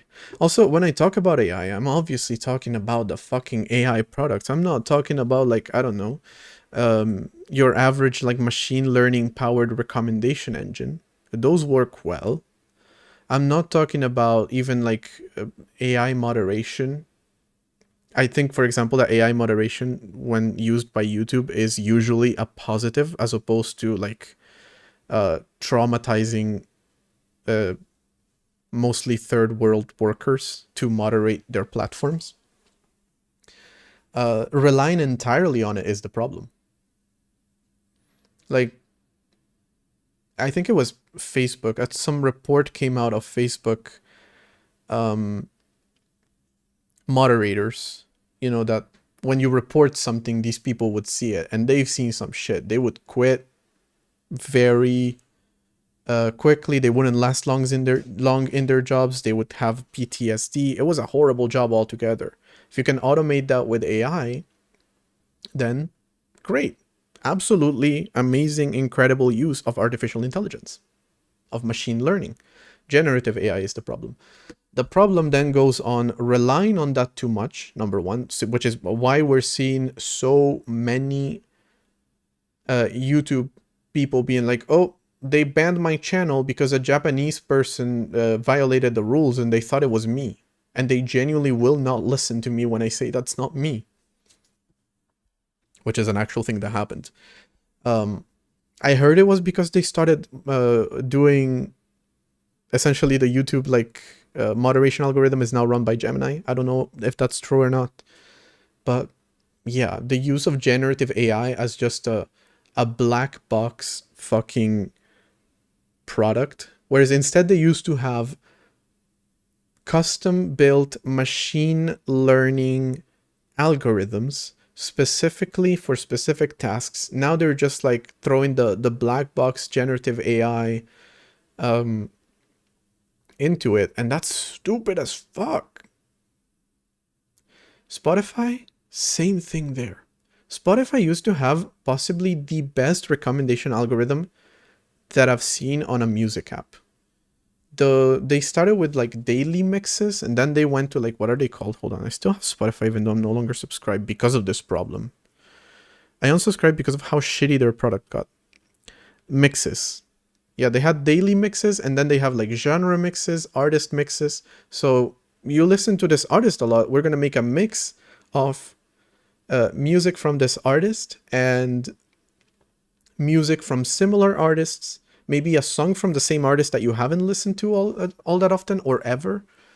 So that way you have a pretty good mix of music that you're familiar with and new music that you might be interested in. Those algorithms used to be amazing. And because they were, again, custom built recommendation algorithms for music. And even then, you could see a few rules that they would follow. Like the first song in the playlist would always be a song that you're very familiar with, so that you could start a playlist with something familiar to you. Then the second song maybe was going to be something new that you haven't listened to, but it already eased you into the playlist by giving you something that you already know. Whereas if you start a playlist with a song that you don't know, then you might not listen to it. You might be like, okay, now I'm done with this playlist. So, great job. Then they changed it again from a very specialized, well-made, well-trained recommendation machine learning algorithm to generative AI. And now you're lucky if you find a single song that you actually like in one of those playlists. That's why I stopped using it, because it was so ridiculous. Let me look at, like, I still have some. I'm not subscribed anymore, but I still have my account. So, like, okay, I went into a playlist and, like, the top song has not changed. That's another thing, by the way. A top song just has not changed in months since I last opened this playlist. Then a song that I always skip. I like this album. I always skip this song. An artist that I don't listen to. And that's like for the first 5 or so songs. After that, it's just artists and songs that I've never heard of, that don't fit the genre, that don't matter in the slightest, that have nothing to do with the playlist. It's just crap. I don't know. I feel like you used to have something that worked, and then you were like, let's just throw in AI. It's cheaper to throw in AI.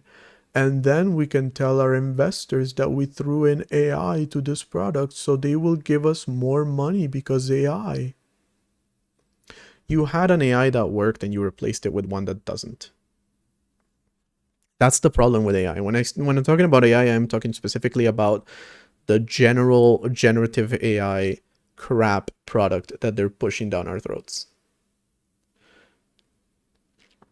Obviously, machine learning is a field that is actually quite respectable, that I like, but it's genuinely being implemented in such a stupid way because they're focusing entirely on generative AI, which is trained off of stolen data. It is trained off of copyright infringement. It is trained off of copyrighted material, stolen material. They don't give a shit. Facebook was caught torrenting adult content, adult videos, and books. Not adult books, just books in general. Like, straight up illegally downloading this content for training AI. This is what the AI is trained on. And then all of that, it uses a ton of power. They have these gigantic data sets, data centers that use so much energy and resources for something that is genuinely worse than what we used to have before. Again, any recommendation algorithm by one of these big tech companies has now become AI. And it's genuinely worse than what it used to be. Google Books, like 10 years ago or more, they stole all the books and just published them. That's another one. But now they're doing it like to such an extent. Like, oh, yeah, okay, we're just gonna pirate all this content to train our AI. Because everyone wants AI, right? Everyone fucking loves it. They used to actually have good machine learning products. And then they turned them into slop. They made them so bad. And then they marketed it as AI. Which is why when I'm talking about AI, I'm talking about that specifically. Obviously, artificial intelligence is a very wide field it goes to. um, some very good algorithms, some good research, but that's not what I'm talking about, obviously. We're talking about the AI. I'm not talking about AI, I'm talking about AI.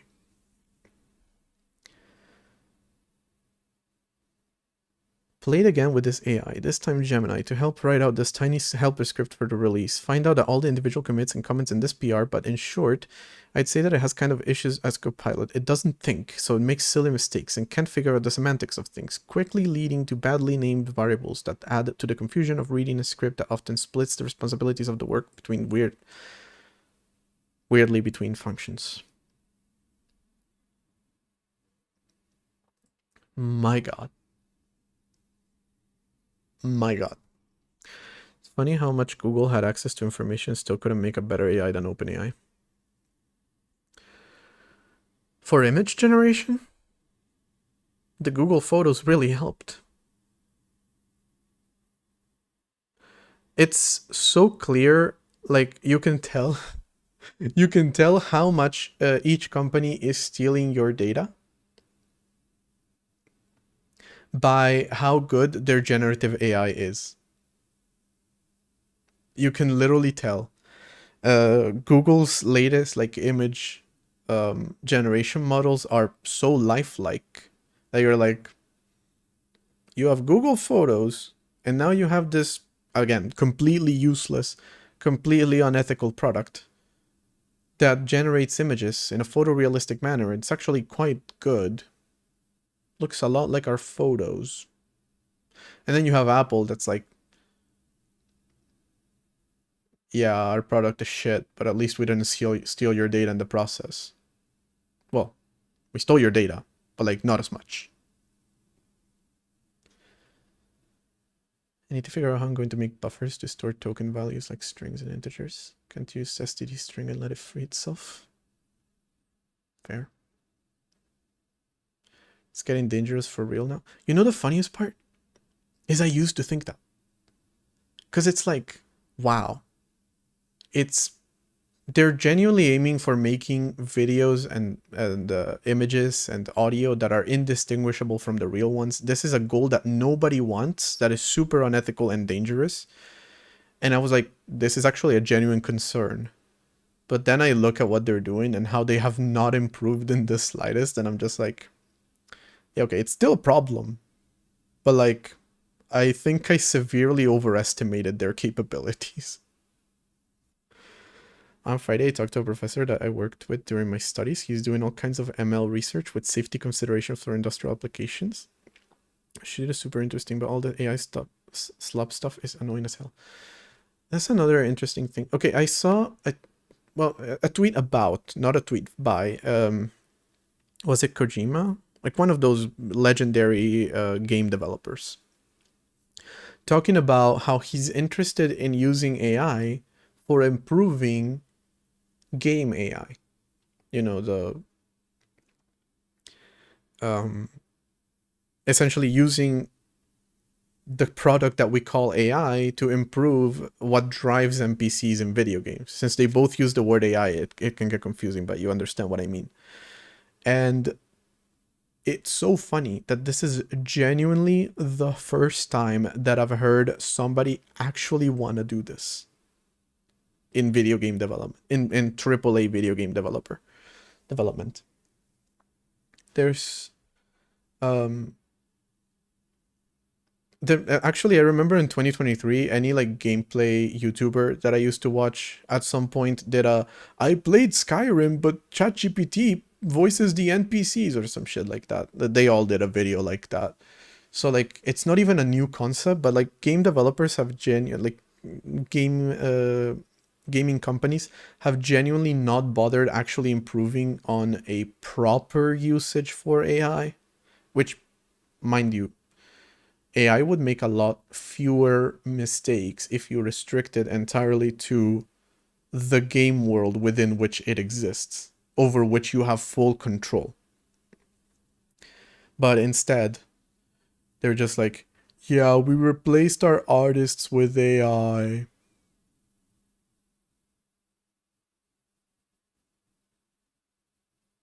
Come on, man.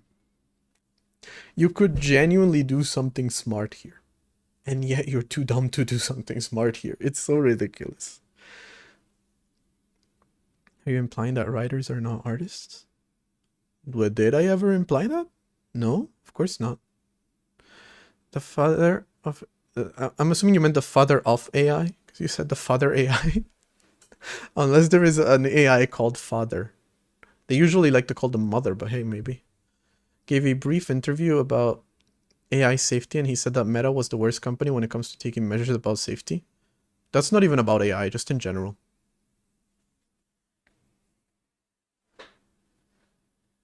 Surprises, not Grok. Grok is the funniest AI, because Elon Musk keeps trying to make an AI that just blindly agrees with him. And every single time, it's like, new version of Grok dropped. 6 hours later, Grok said something really offensive. 6 hours later, Grok is now woke. Every single release of it. He's genuinely so incapable of making it. It literally, mind you, the entire point of the generative AI technology is essentially it acts as a yes man. It does whatever you want. It agrees with you unconditionally almost. And this guy is so incompetent. He is incapable of making a product that is literally a yes man into something that agrees with him. If you use ChatGPT in games to drive NPC interactions, you're replacing writers and a bunch of other kinds of artists. Yeah, no, I understand that. I'm not saying and doing that specifically. I'm just talking about like, it's honestly a subject that I don't know about, because like obviously I would never wanna have a video game where NPC interactions are just driven by generative AI. For that matter, I used to play Inzoi, and it has that, and they claimed it was all local, all trained entirely on our data set, and very quickly became apparent that that was bullshit. And that's possibly one of my biggest issues with that game nowadays. But yeah. But more so I'm talking about like not generative AI to replace writers or any kind of artist, or even like programmers or anything like that. Just like kind of like procedural generation, which is something that I do enjoy quite a lot, but it's completely unrelated from machine learning. But like again, I'm kind of speaking out of my ass here, so it's hard to tell, but like, could you do like procedural generation, but like with concepts learned from AI? Like, could you? I'm not sure if that makes sense, but yeah, that's what I mean. Just like improving on procedural generation with yeah, some basic machine learning, not putting an AI in a fucking video game. Which to be fair, I did say that all the YouTubers were doing that, so no. They were doing that, but that's not a good thing. I'm just saying that the concept itself, if I had to develop a game with machine learning, I would take it in that direction instead of replacing artists, more so improving their work, but not by just like blindly putting technology inside, like blindly putting AI inside of something. That's just stupid. Which is how it was done by mods that added ChatGPT. They were not like official things. You should never use it for real therapy. I will always agree with you. But I don't think that's inherent to technology. I don't think that... I mean, no, sorry. I do think that it is inherent to the technology. It is a predictive model. Right now I'm not reading anything. I was reading the rules of safe code by NASA, but now we're talking about AI in general. I do think that it always agreeing with you is part of the technology, because it is just a statistical model. It predicts what's most likely. And I feel like that, I don't know if maybe it makes it entirely inherent to the technology, but I feel like it very closely ties them together. And I'm not familiar enough to tell you if you could make it not like that. And I remember GPT-2. Damn, I remember when I used to be on Twitter and it wasn't owned by Elon Musk and it wasn't full of AI bullshit. And I was just following one random guy that was doing like experiments with GPT-2, which was an open source model that you ran locally, I believe. Back in those were the days. And I definitely did not get that kind of impression of it being like a yes man. But again, no idea if you could turn it into something that isn't just a yes man. But one thing that is for sure is that it is not in OpenAI's best interest because, come here, let me tell you, they're not actually doing it for the benefit of humanity. Yeah. Heavy stuff, I know. But yeah, they're not actually doing it for the benefit of humanity. Turns out they're doing it for the benefit of their investors and themselves. I know, shocking revelation. Pause for effect. All right, now that you've taken in this heavy news, yeah. Even if it isn't inherent to the technology, it is inherent to the products that they're making. And yeah, that's another thing, is it's just gonna get worse and worse and worse because they flooded the internet with AI. And then if you want to train the AI further, you're training it with itself. And I think we've all seen those videos of we prompted ChatGPT to make the same image without changing a thing, and the image just gets worse and worse and worse. It's kind of going to be like that.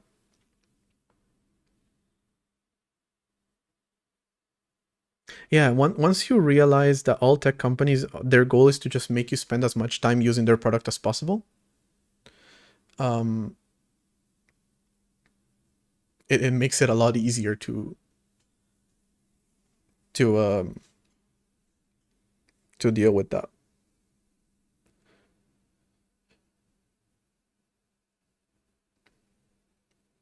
But like, again, when I diss AI, I'm talking about generative AI. I'm talking about AI products. I'm not talking about machine learning. I do think machine learning has proper uses. I do think that we could explore how machine learning can improve most aspects. Not most aspects, but like some aspects. Again, I do believe that maybe something completely localized within a video game and not just a generative AI thrown in to replace the work of artists could maybe go somewhere. But that's just like a very AlphaFold. That's just a very talking out of my ass without truly knowing what that would look like type of take. But the generative AI has absolutely no fucking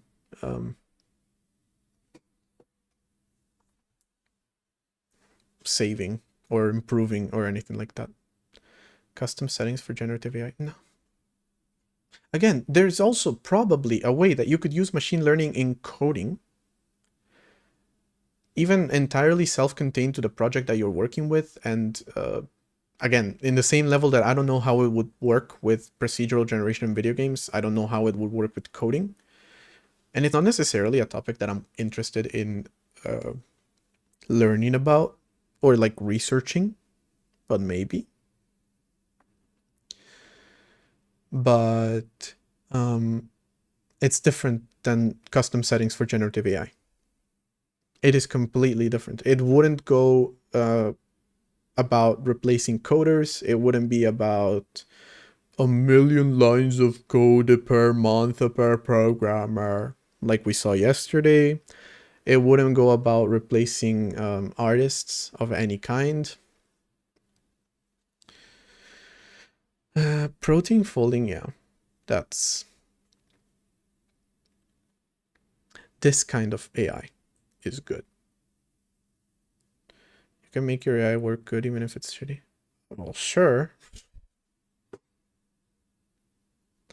You can make anything work even if it's shitty if you put enough effort into it, but it's not worth it and it's also not a good idea.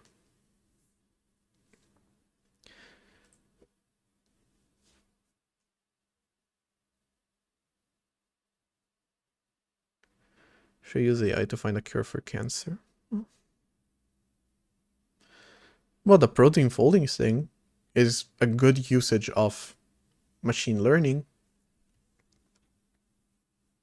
The thing is, the Venn diagram for, just put it this way, the Venn diagram for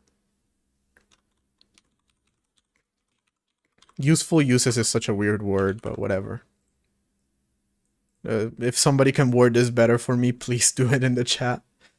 The Venn diagram for useful uses of AI and generative AI looks like this. It literally looks like, actually not even like this, it just looks like,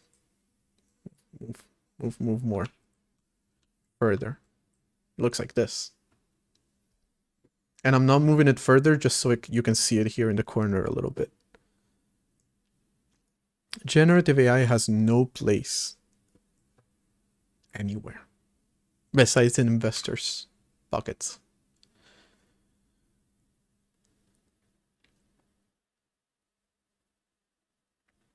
Translation work decent with generative AI? Alright, so maybe translation, but is it worth it?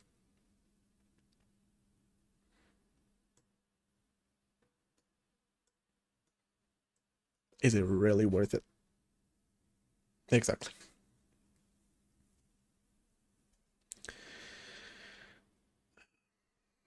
Actually, you know what?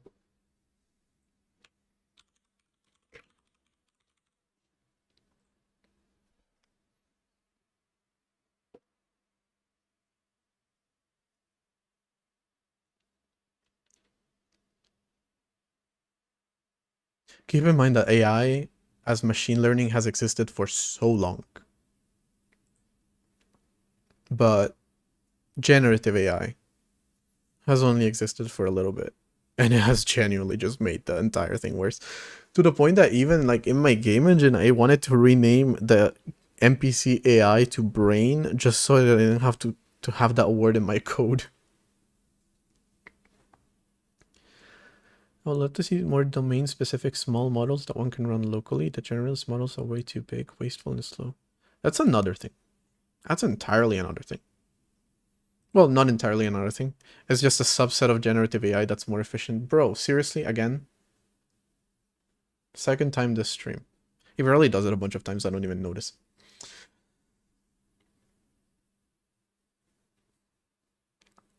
Anyway.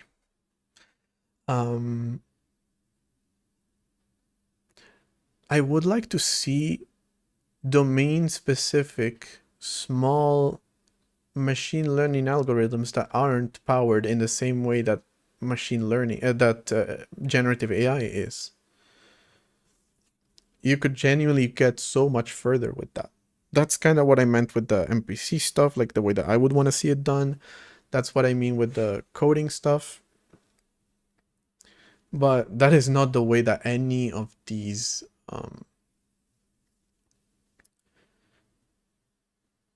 products are going. Even for that matter, I'm not super up to date on which AI products they're releasing, but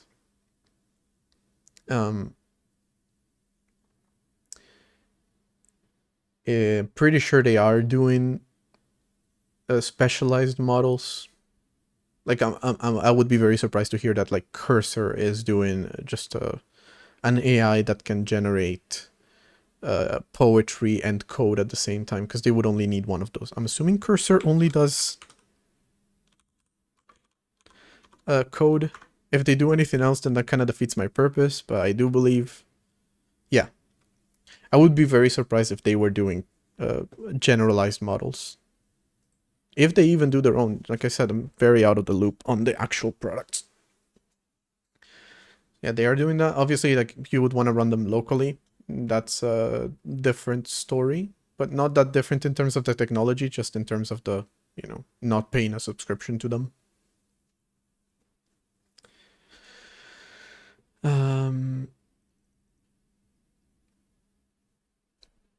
One thing's for sure. These AI companies have zero interest in actually developing anything useful. That's the reason that I'm so against it. Cursor is just an IDE. I genuinely didn't even look at their website all that closely.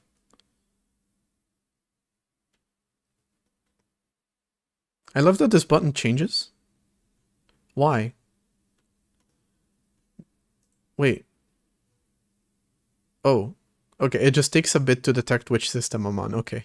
I thought it was like every few seconds just switching between Linux and Mac OS. Like, download Mac OS just for the fun of it. You're on Linux? Psst, do it anyway. It's a VS Code fork with even deeper AI integration versus Copilot. That makes sense. APIs from the big players also makes sense. Okay, so that defeats the purpose of what I was saying, but the big players are probably creating some code-specific AI in the same way that they're creating like video-specific, image-specific, audio-specific. But like, it's still something that I have no interest in. Again, it's just a predictive model. You can do better than a predictive model and more specialized. You just have to build something from the ground up. You can't just use the same thing for everything. And yeah, they kind of don't like that part because that would require them actually doing some work, I guess. Wait, yeah, that was supposed to be a VS Code fork? Damn. They've done a great job with the UI. Did I just scroll in that? Or did it just scroll at the same time that I was scrolling while at the same time it didn't? No, I'm scrolling. Cool, okay. I thought this was a video. They've done a great job with the website. And they've done a great job with the UI. And,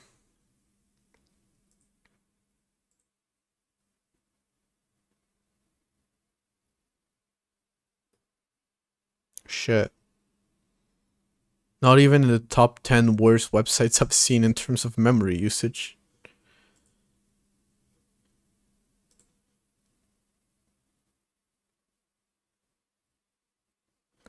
.3 mega. Yeah.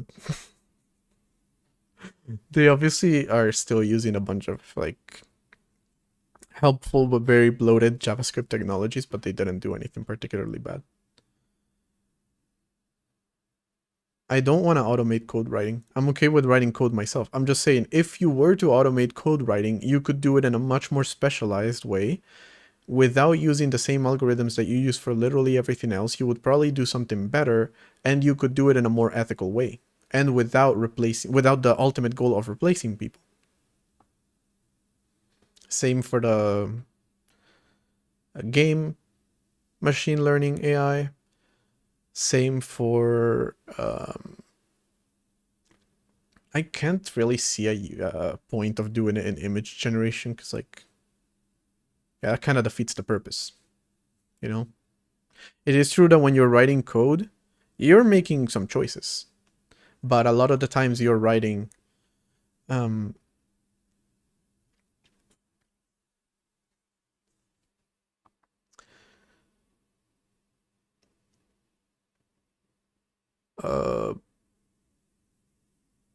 boilerplate code, I guess, or just like technical stuff, which you could automate. That's not really machine learning, but you could automate it. And if you could improve it with machine learning, it would probably make it a lot faster, but you wouldn't be doing it with generative AI. That's just stupid. And yeah, some people care about ethics, it turns out. You know, since you like to talk about politics, I have to say the left kind of should care about that type of stuff.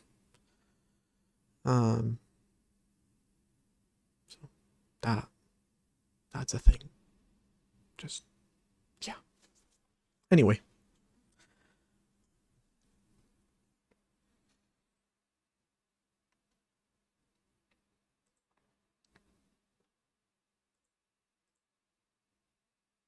Actually, this is, well, not super accurate, but a good way of showing that there's like neural networks are one kind of machine learning. Better libraries and programming languages, so you don't need boilerplate at all. Yep. True. Or even just code completion models that aren't powered by just a generative AI, but just happen to understand better. Like, for example, if I'm doing like, when did I just do a switch statement? Here. Let me find it. Like, even when I created this switch statement, which is exhaustive, a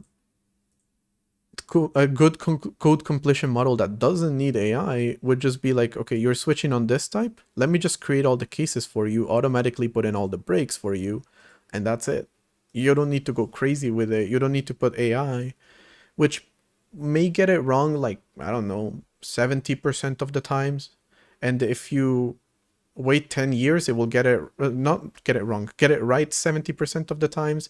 And then you move forward 10 years and it does it 80% of the times correctly. Wow, amazing.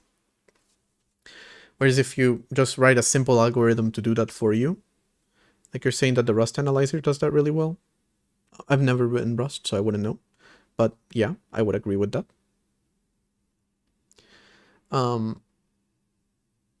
It wouldn't be difficult to do something like that. And it would genuinely be more helpful than anything just generative AI in a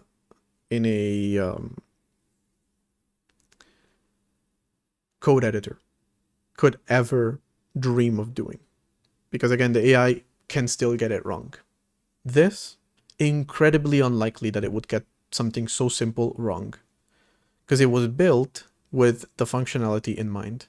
It was built to automate a task within a closed system with a very specific set of rules, and it does not deviate from that set of rules. AI can very easily deviate from any set of rules because it wasn't built with a closed set of rules. It was just built with whatever.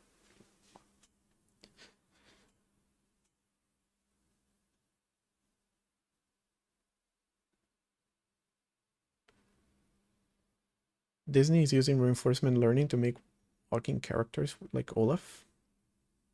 Yeah.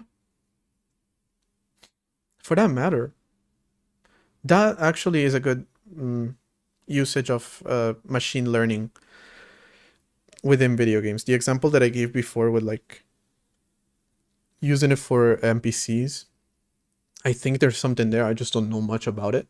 But like, yeah, reinforcement learning for characters, 100%. For that matter, I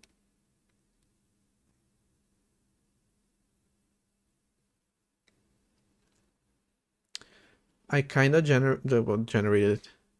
I mentioned I was working on like a little simulation game project until I started this operating system project. But I do plan on bringing it back to this new framework. And one cute little prototype that I built was individually simulated plants. I'm bad at speaking. That had a very basic, like, not even reinforcement learning. It's nothing super complicated. Essentially, they just have some parameters.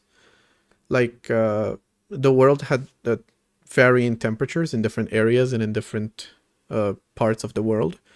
And they had a threshold within which they could survive and reproduce. And small variations when they were reproducing, and then they could essentially simulate kind of adaptability type of thing that we see in nature. Not sure if that counts as reinforcement learning. Not exactly, because there's no type of scoring, there's no rewards or anything like that, which I think are part of the definition of reinforcement learning. But it is just like a cute little algorithm that adapts, and the type of thing that I would like to see implemented more in games. Though I don't think it counts as machine learning. Do you know about MCP? It's a set of tools that AI can use. You can restrict them. Again, the problem is that we're talking about using a general purpose tool for a specific purpose. That is dumb. Whereas you could be using a custom specific purpose tool for a specific purpose. It would do it much better. It would be easier. It would be cheaper. It would be better for the environment. It would be more ethical. It would be better in every single way. But they couldn't package it as a product as effectively. Well, as a million products as effectively. They could only package it as one product at a time.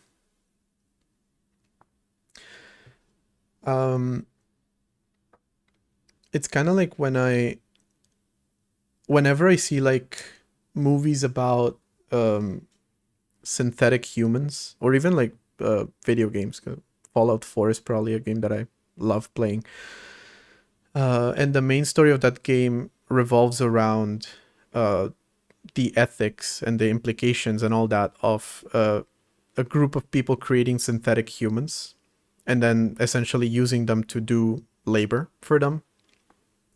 And my biggest issue with that story has always been that the human body is the way that they approached this task is the stupidest way that they could possibly have done it. Like creating an entire human in the very unethical way that they do it in the game, and the very like bad way that they do it in the game,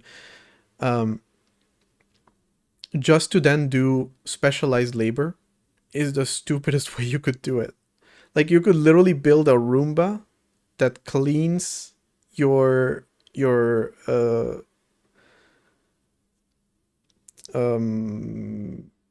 area much more efficiently than a human could. It would be cheaper. You wouldn't need to like kidnap a baby for it. It's genuinely much better to do things like those. And like when people do that type of, well, media, they're not real human robots, but like even those like humanoid robots that they're trying to sell off as like they're gonna do your chores. It's so ridiculous.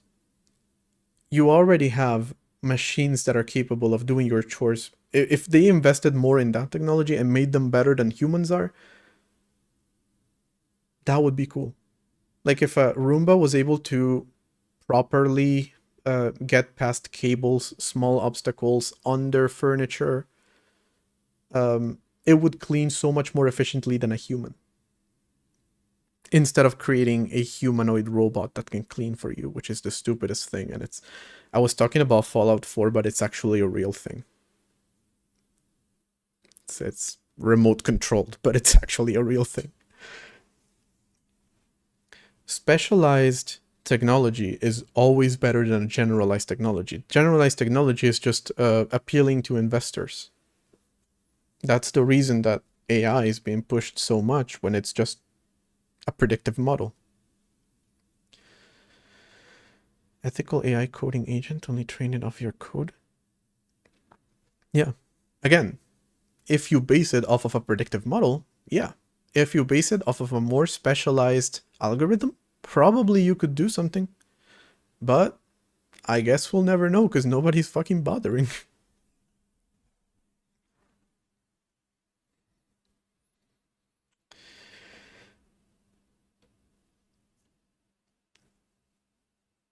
You reinvented ChatGPT? Wait, you can make an LLM, meta LLM learning that you use as an input and chooses an AI specialized to handle that type of message? Yeah, I'm pretty sure GPT does that. I don't know about the other ones. GitHub was gonna make self-hosting actions paid. Yeah, they were gonna do that. Speaking of that, we talked about GitHub and Zig moving off of it and to Codeberg, and I opened the website so I could see what it's like. And I have no idea. To be honest, I like the idea of GitHub Actions. Because like for cross compilation, it would be really useful to just be like, hey, build this on just 3 different machines for me, please. And then have 3 binaries generated for me. That would be cool. But is it worth the AI? Is it worth the Microsoft? Not really. Specialized technologies are so niche that you end up wasting lots of time finding the right specialized technology for every use case. Yeah, but is it really? A coding AI, well, let's call it machine learning algorithm, is specialized, but like it's genuinely so widespread that it wouldn't have that problem.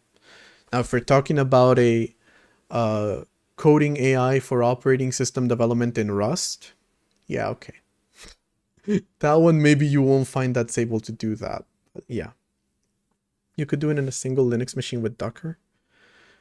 Correct me if I'm wrong. I've not really used Docker. I know what it is and I know how it works, but I've never used it. Is it as bloated as I'm imagining it is? Or is that just my impression because I heard about it at the same time that I heard about Node.js? Somebody who knows about this, please answer my question. But yeah, like specialized AI could be more difficult to do. Specialized technologies could be more difficult to do. But we have plenty of places in which we could do more specialized technologies better. My question was, is Docker bloated? Because I have the impression that it's bloated, but I genuinely have no information to back it up. Fairly lean, at least on Linux. It reuses the operating system kernel. Nice. Might be worth looking into. Because I've never used it. Podman is better and more light. If I don't get a quick answer, you know what's gonna happen? I'm gonna add it to my list of to-dos for 2026 to make my own solution for it. GitHub Actions remind me of the safe sleep incident. It doesn't sleep and it's not safe.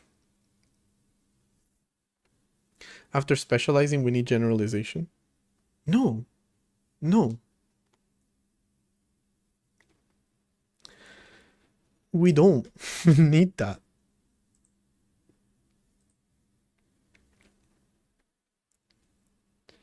There's no reason why the same thing should be able to do different things. Like for the same reason that I go to a different doctor than Jester does. The overall generics of it, it's medicine both cases, but like he goes to a veterinarian that is specialized for mostly dogs and cats, but like also animals in general, and I go to a human doctor that's specialized in humans.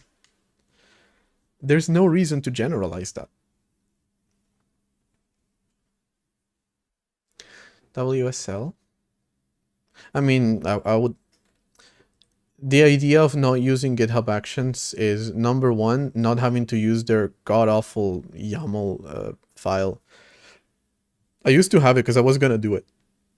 I was going to genuinely build a GitHub Action thingy to cross-compile my binaries, but I decided against it because it's too much of a pain in the ass to work with it like that. But I would want to do it in Linux, ideally.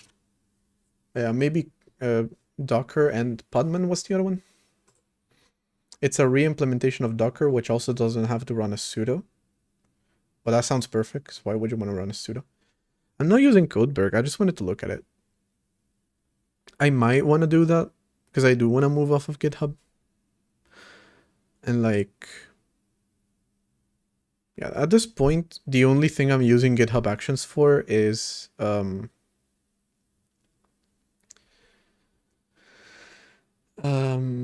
what is it called? For building pre-builds of my operating system. And really I'm probably the only person actually using it. And really I only use it when someone makes a pull request. But for that matter, I just check out the pull request now. I've barely even used it in the last few months even. Yeah, there should be a programming language for CI. For that matter, that's just a build system, right? Because yeah, that'd be nice to have.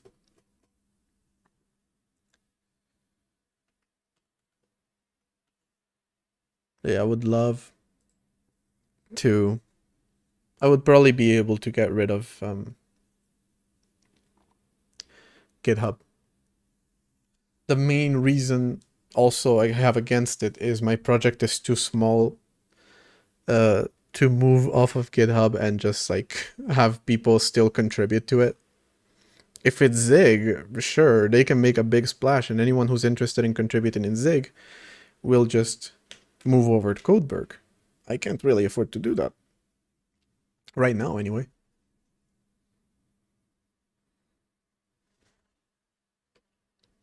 For that matter, there is also the Linux kernel on GitHub. I do think they completely disabled pull requests. There haven't been any since September. Yep. So this one's always forever gonna be here. Should make it transpiler for GitHub Actions. Well, if I'm planning on moving off of GitHub, no.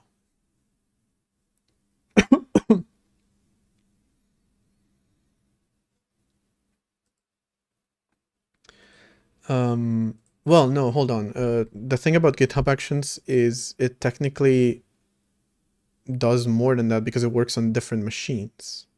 That's the way that it works on Jenkins, which is the one that I'm familiar with because of work. I assume also for GitHub Actions. I have to say, I've made modifications to it, but the GitHub Actions script that I have was a pull request. And the main modifications were just made by the guy who made the pull request, and that's about it, really. If you want to move, you really don't have contributors. Exactly. Yeah, Zig doing that is pretty great. Could always have a mirror of your repository on GitHub for other contributors. Yeah, but would I be able to then like merge their pull requests? Like if I have the code on Codeberg as the main source and GitHub as the secondary one, do you then, if they're mirrors, like can I merge pull requests from either of them and then have them sync up? Is that a thing? Probably, right? You can technically have multiple remotes on GitHub. For that matter, you can have a I've never worked with multiple remotes, but I think you can have multiple remotes.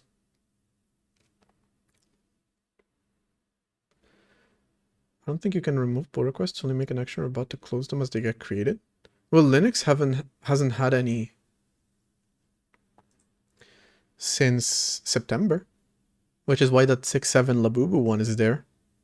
I remember checking that out on stream over a month or two ago. Pull requests are, oh yeah, that's true. Pull requests are a GitHub thing. They're a genuinely good thing too. Linux designed Git to be origin independent. Linus. The fact that I read your correction and still read it wrong. Maybe it's worth exploring like multiple remotes. Technically, there isn't such a thing as a source of truth, so to speak, when it comes to Git. I do assume it is technically decentralized. We've just come to learn as like the remote being the main one, because that's where we work with other people. That's what other people can see. That's what backs up our code off of our local machines.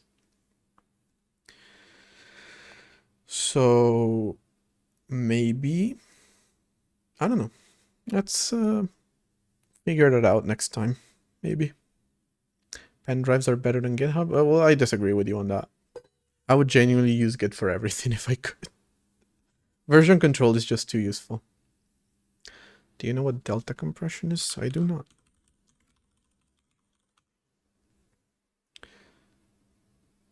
Oh, okay, like transmitting only the deltas. That's how GitHub works. Yeah, okay, so I do know. Unless you're a Linux dev, in which case all the patches are just a mailing list. Okay, yeah.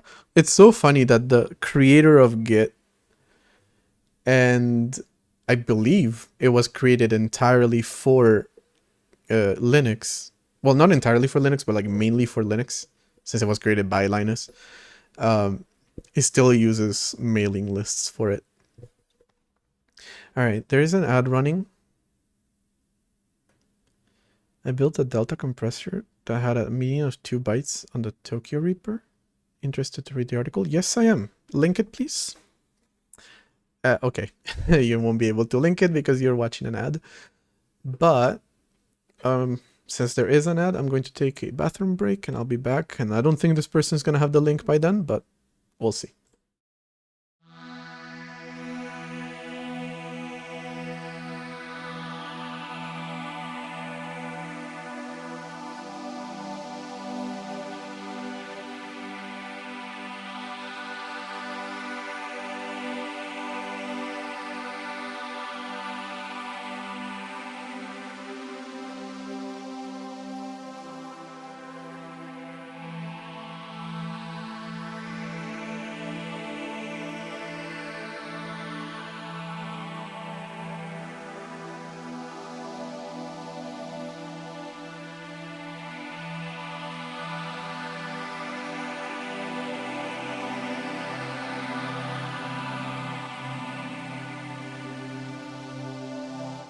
Oh, I wasn't sure if you were gonna see that on time, but yes, I do want the link.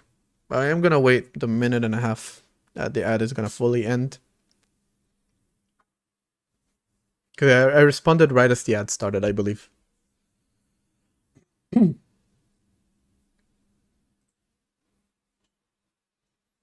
got obsessed with 2-byte deltas and built a delta compression that actually hits them. Interesting. I don't know how they work, so not entirely sure what that means, but that's interesting as hell. Let me read a little bit about it in the meantime. It's just storing the differences of data, right? Rather than complete files. More generally, this is known as data differencing. Delta encoding is better. Sometimes called delta compression, particularly where archival histories of changes are required, like in revision control software. Revision control already sounds horrible. Deltas or diffs, in situations where differences are small. Delta encoding greatly reduces data redundancy.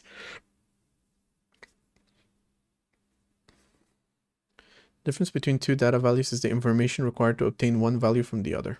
Yep. So there's actual compression going on besides that, or is it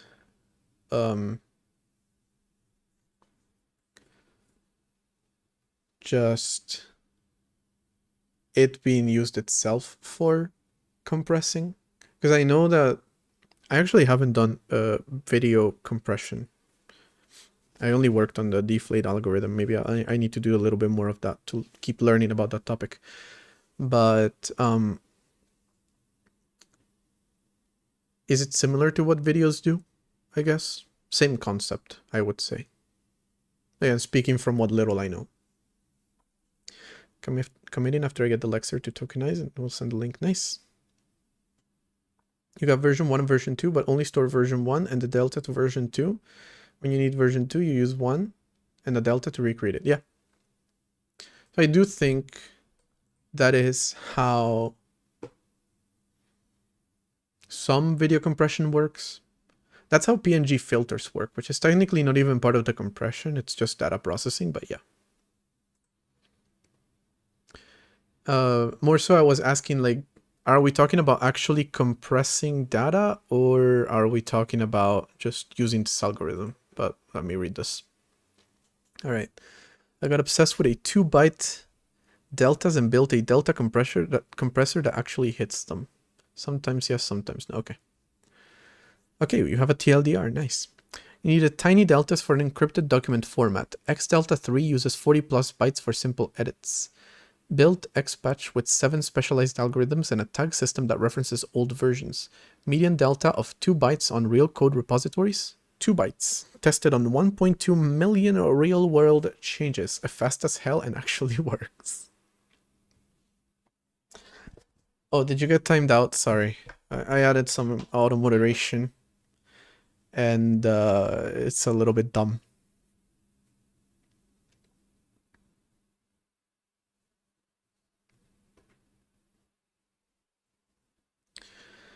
UN16.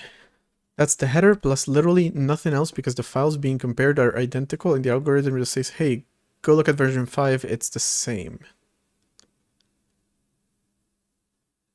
So why are you sending a delta at all? Hold on, yeah. There is some moderation for caps and for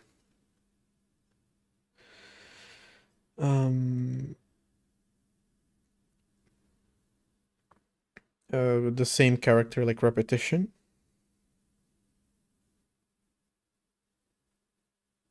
Maximum 15 word repetitions.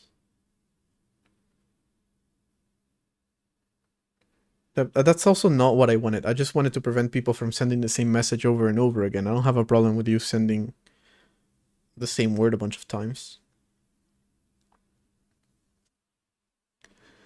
I did need a test case. Try again. And you can't really let me know if you get timed out.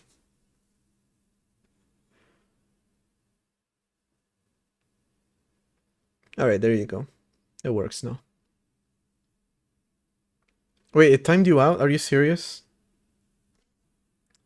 Never mind. Hold on. Alright, let me fix this real quick.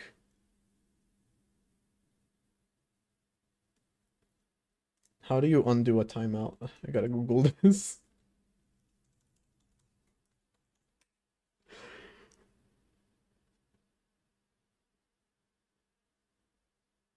Unban. Oh, let me try unban.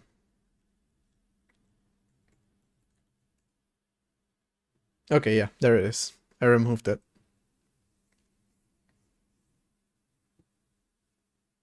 5 is the limit. Yeah, but I removed the entire moderation, so why is it still doing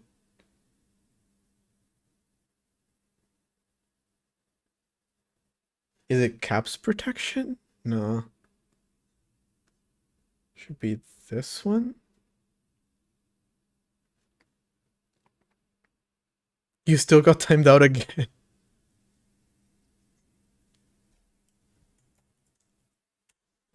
There, I undid it.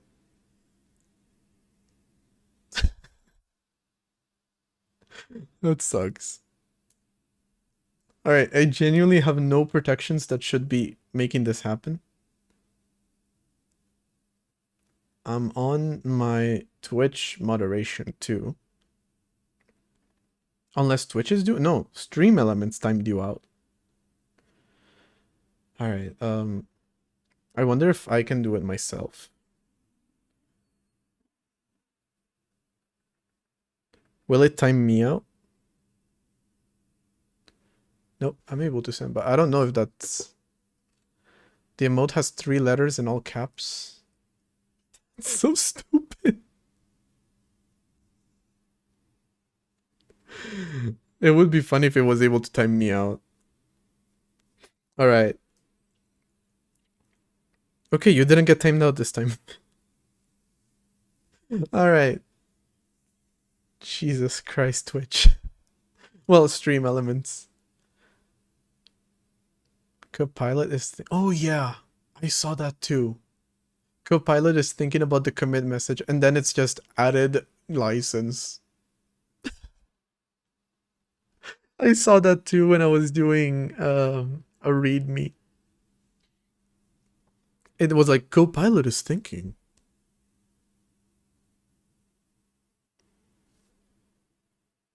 Added readme.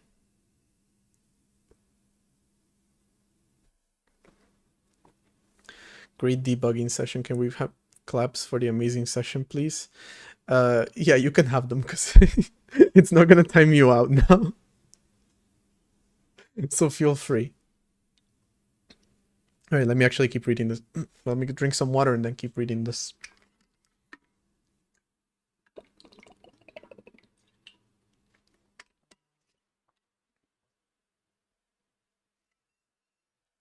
I'm building a document format. The requirement list reads like a wish list from hell. E2EE, end-to-end encryption. Okay. I was confused. Real-time collaboration. Nobody wants to clap, I'm sorry. Real-time for me, so I'm sorry for myself, I guess. Didn't they have that before without Copilot? Yeah, exactly. That's the funny thing. Full version history, offline first sync, and it needs to actually work without requiring a dedicated server form. That sounds like an interesting format. Can you talk about the reason why you're building it? Are you under NDA or... well, you can talk about this.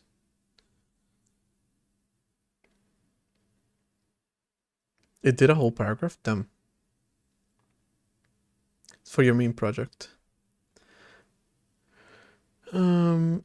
You can't compress after encryption. Once you encrypt the delta, that's it. That's true. No more compression opportunities, which means every single delta needs to be tiny or storage costs will murder you before every launch. Oh, that's because you're not using middle out.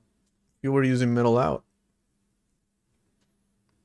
But I guess skill issue. I started with Myers diff, you know, the classic. It's elegant, well tested, it works. But for the kind of micro edits you get when capturing changes every 500 milliseconds, 500, damn, way too verbose. Storing user added 5 characters was taking dozens of bytes. 5 characters in half a second? Yeah, okay, that seems doable. This commit adds the full text of the GNU General Public License version 3 to the project. Did you go for version 3 or version 2? I do want to see a demo, if I don't have to install it. If not, I'm good with like a...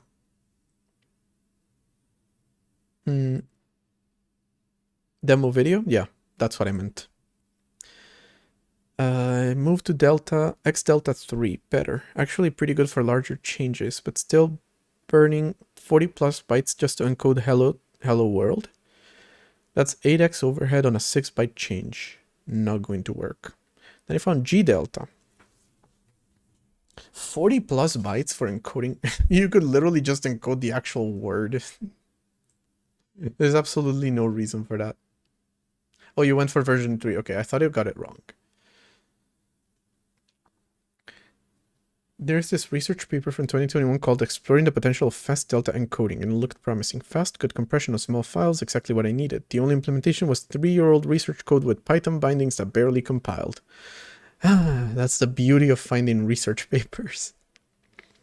So I did what any reasonable developer would do at 2 a.m. We're off to an amazing start with that one. Fuck it, I'll rewrite it in Rust. Let's go. 2 weeks later, there's your GitHub. Exists and actually works. It's fast, it's efficient, the algorithm is solid. But I kept staring at the output. Simple edits were around 20 bytes, and I couldn't stop thinking, why? Why do I need 20 bytes to store the fact that somebody typed hello? That question wouldn't leave me alone. Most document edits aren't random, they follow patterns. Yeah, once you realize this, I feel like encryption gets a lot better. Encoding. Compression. Talking about compression. Really predictable patterns. Adding text, hello becomes hello world. Deleting, hello world becomes hello. Reverting changes, hello goes to hello world, goes to hello. Actually, no moment. Repeating patterns, test, indentation, decorators, everything else, the actual complex structural changes. General purpose algorithms like X delta 3 or G delta try to handle all of these with one approach. They're built for the worst case, arbitrary binary changes, no assumptions about the data. But what if you don't have to make one algorithm that handles everything? Actually, a pretty good metaphor for what I was talking about with AI. Generalized is not a good idea. What if you could have a specialized algorithm for each pattern, try them all, and just pick whichever one produces the smallest result? Then I started building XPatch. The most common case is adding text, so I just store it. Encoded, warrant, position, encoded, extend. All right, I'm gonna take your word for it.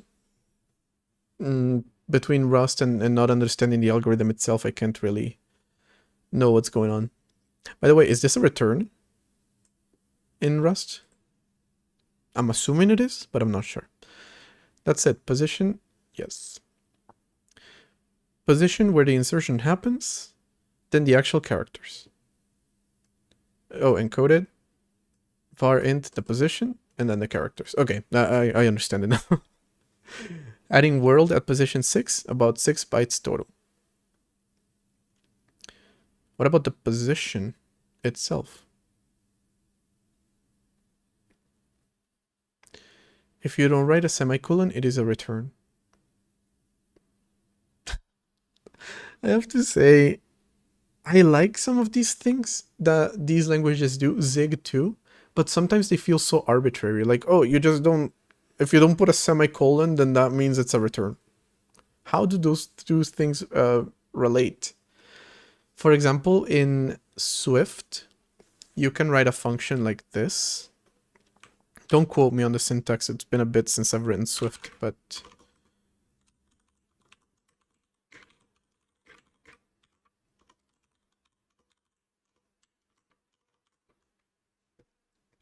Which means this is a return, and it's returning the string.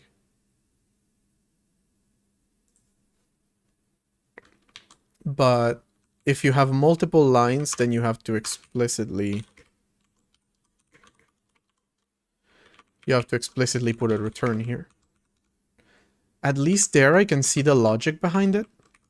Like, you don't need to include the return when the function very clearly only does one thing. When it does multiple things, you have to be explicit about it. But like, oh, if you don't include... Ooh, I quit Z by accident. Whoops. I guess I was mostly done coding anyway. But like, yeah, when you don't include a semicolon, it's a return. That just feels kind of so arbitrary. I guess you get used to it and you don't think about it. But it feels arbitrary.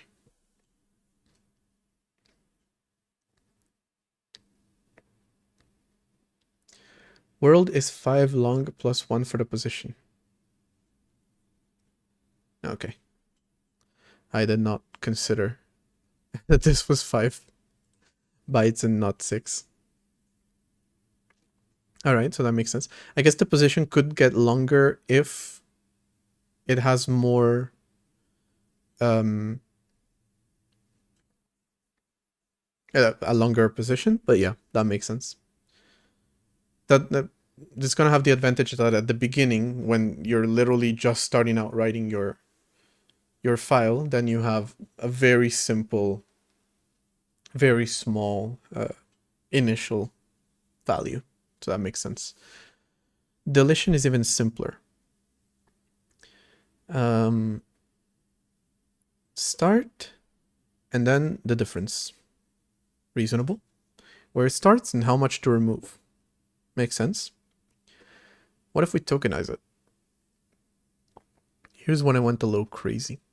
So everything that I've seen so far very much makes me think of how I would have built a compression algorithm for this type of stuff, thinking that this is how everyone else is doing it. It worries me that somebody was using 40 bytes to do this. It has to be the final expression in the function. The semicolon makes it a statement. Yeah, no. I don't know.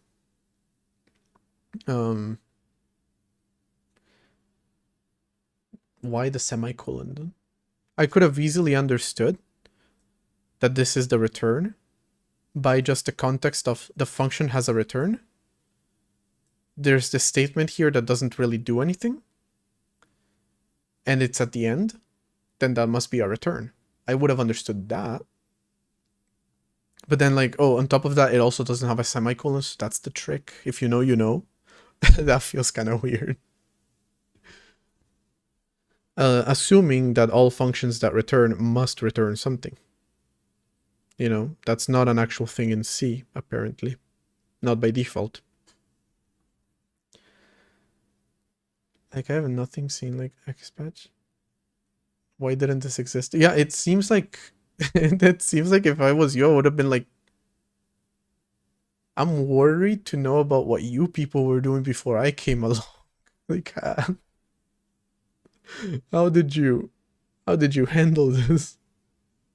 How were you using 40 bytes for that? Because everything so far seems incredibly intuitive. If I had to build a delta algorithm from scratch, this is how I would have done it.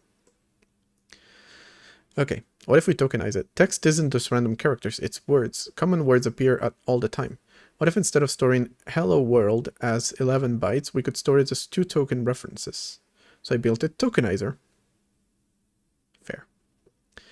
The word list is exactly 214 tokens, so 16,000 words, because that's the sweet spot for var int encoding. Small token IDs fit 1 byte, larger ones in 2. Sorted by frequency, so common words get the smallest ID. It feels to me like you've built a specialized deflate algorithm at the same time. Because the first part of what you mentioned feels like the LZ77 part of deflate, and the second part of what you're mentioning feels like the Huffman part of it.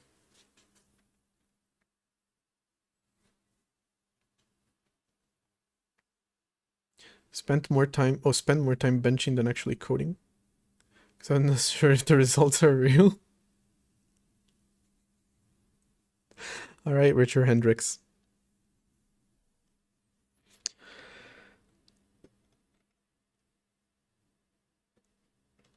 No hash map overhead, just direct array access. 0.1 per byte. Greedy longest match means it always picks the biggest token it can find. The best part, if tokenization produces a larger result than just storing the characters raw, it automatically falls back to the char's algorithm. No trade-off. You always get a smaller encoding. Algorithm 4M5 pattern detection. Spotted in the text. Don't store 7 bytes. To added pattern detection, just stores this instead. 7 times A, pretty much. Works for single characters and for token patterns. If somebody writes test, test, test, test, you don't need to store test 4 times. You store it once and say repeat this 4 times. Interesting. Optimized pattern detection 2. Checks powers of 2 first, because they're fastest to verify with bitwise operations. Nice, nice, nice. The fuck it, use the real algorithm option. For complex changes, scattered edits, structural rewrites, cases where nothing else works, I fall back to G-delta. Reasonable. Oh, this is pretty great. The SIMD detour. Wait, hold on. Try all the algorithms that make sense for a change type. Pick whichever produces the smallest output. Simple strategy, but it works beautifully. The SIMD detour. To figure out which algorithm to use, you first need to I was going to pronounce that in a very wrong way. Damn it, dyslexia, you've done it again. You first need to analyze what actually changed. Did someone add text in the middle, delete a section, completely rewrite it? The key operation is finding the common prefix. How much of the beginning stayed the same?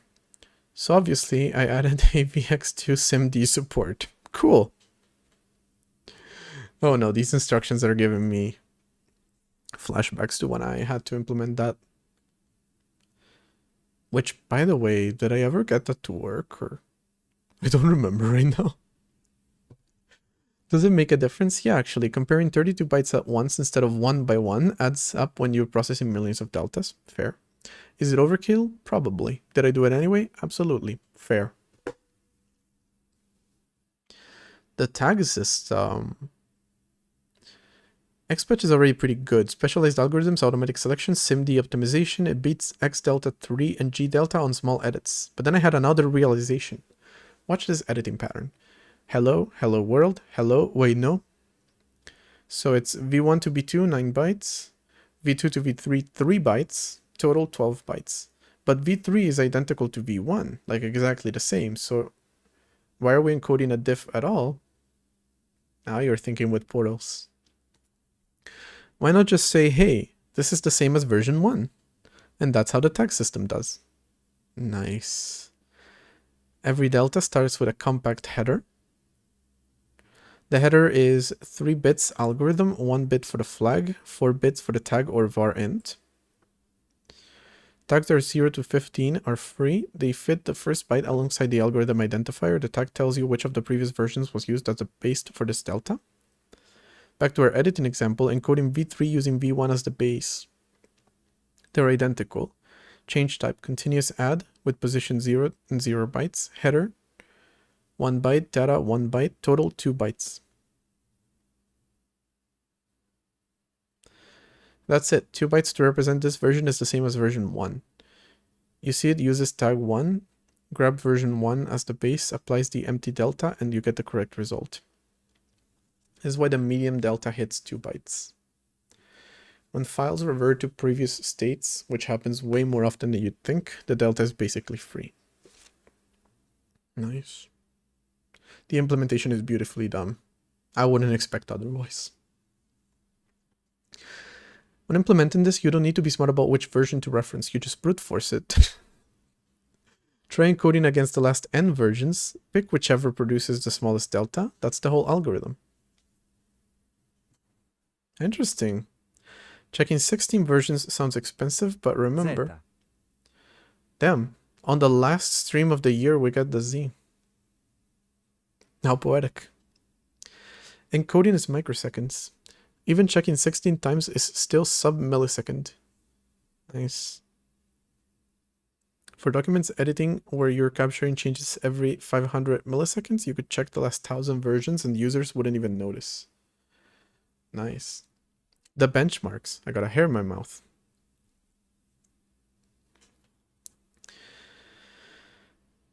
All right. XPatch tags, 2 bytes. Sequential, 68 bytes. VC Delta 3, 97 bytes. G Delta, 69 bytes. Compression ratio, 0019, 0165, 276, 180. Damn. 2 bytes on a real code repository. Oh, that's pretty great. The surprise that made me think. I fully expected documentation to benefit more from tags. Documentation is iterative, right? You draft something, revise it, hate it, revert it, try again. Code is supposedly more linear. You write it, it works, it doesn't, you move on. Code benefits 10x more from tags than documentation does?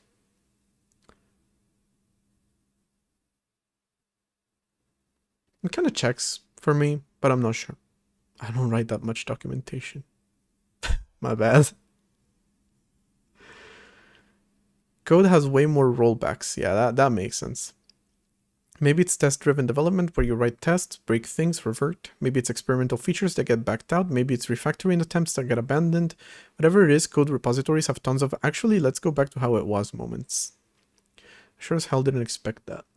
The maximum beneficial jump I saw was around 10 commits back, though I only tested it with a max depth of 16. For documents editing where you're saving every 500 milliseconds, you could probably search back hundreds and hundreds of versions and find even better matches. Damn.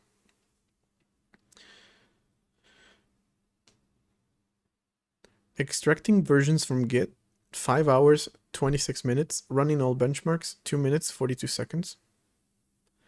XPatch benched 1.2 million deltas in less time than it takes Git to extract the files to disk. God damn.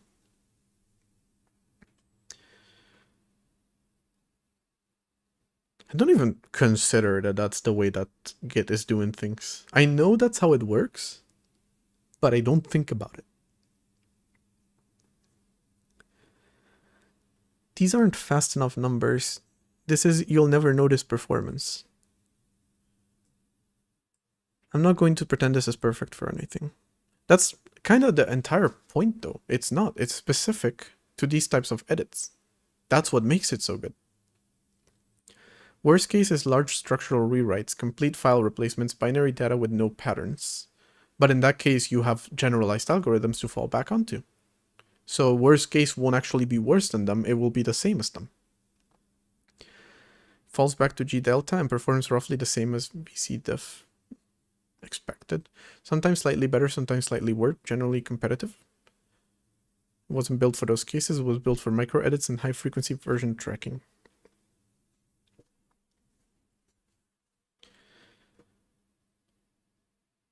And if I ever use Rust, I might give it a try. That's actually great.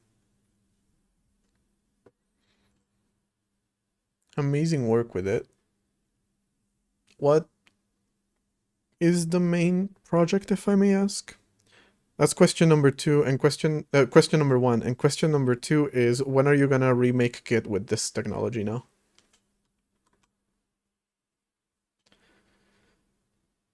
Gotta spend a stream writing documentation. Too bad this is the last stream of the year. Oh no. How sad. I need to write documentation for Redacted. I do need to do that. But like, I don't know if doing that on stream would be particularly interesting, because I do tend to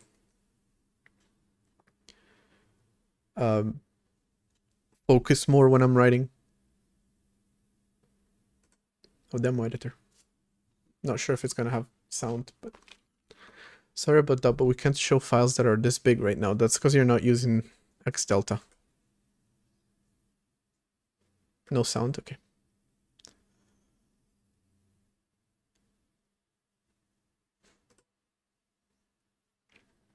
Yeah, Rust for interface. I'm assuming you're using Rust here. Not sure. 3x compression, 10 patches. Nice. I think Rust has very interesting user interface. It has pretty nice user interfaces in most programs that I know are written in Rust. So I feel like you guys have some great UI libraries. I kind of say the same about Swift, for that matter.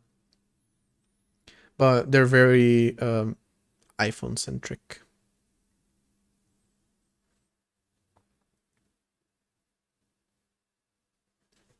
Top left, you can see the green in current document size. In gray, you can see how big it would be if you would store every version. So it would have been 8 kilobytes. It's 400 bytes instead. Damn. Well, then chat CN. Okay, so it is web-based. Yeah, I think the icons look didn't look super rusty. Looked more web-based. But what I said about Rust still stands. Every program I've seen written in Rust has pretty good default UI. Not sure if there's anything to do with Rust or just like Rust programmers are particularly good at UI. I don't know. Nice. A lot of UI libraries for Rust are quite new. Yeah, I feel like maybe they just made it more what can I call it?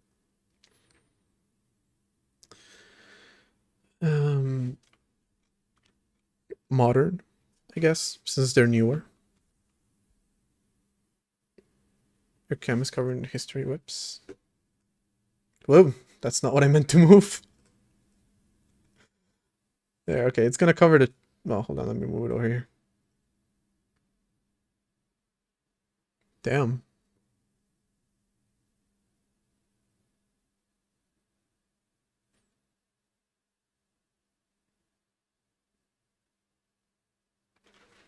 The fact that you can so easily do it, I don't know. Well, I guess for like devlog purposes, you could do a time lapse, but I just thought like you could so easily do a time lapse with something like this.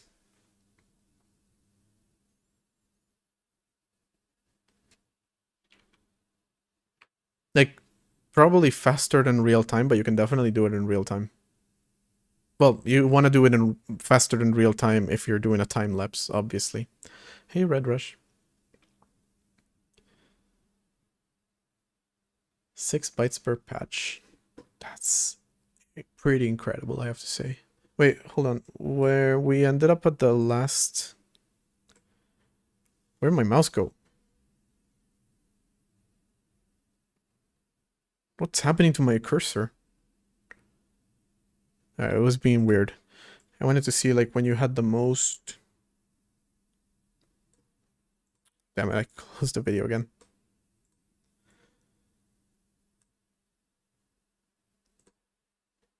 Oh god. This editor is so dumb. 883 bytes? How many characters do you have just to compare? Christmas hat on VLC. Yeah. If only it wasn't so shit with the controls.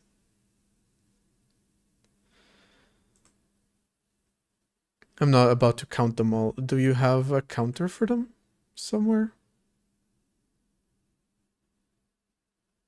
Not that I'm seeing. Just to compare like the Delta version of it versus the non-Delta version of it. Do you have a demo of it? Like an interactive demo of it? Like available on a link. The readme. Yeah, but I would have to like install it or not online. Yeah, that's what I meant. I might check it out later on, but not right now. I'm interested in that comparison, you know. Because I also, well, I have this. Don't think I have this. I can build it for your OS if you want. Shit, you know what? Give it a try.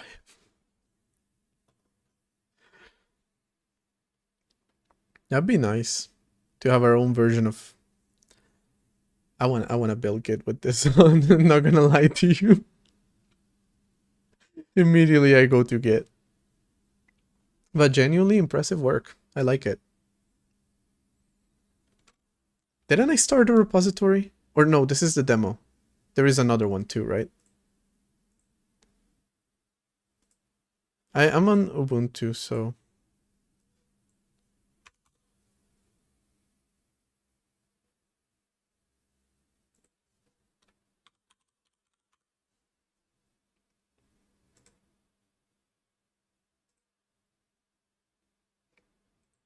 I thought I started.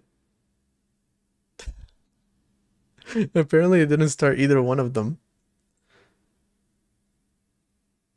I'm not sure how watching works. I'll just keep it as start. Alright. I'm gonna check it out more later. You see a fork called RedGit or something like that. Don't worry about it, okay? Wait, actually, you did it in Rust.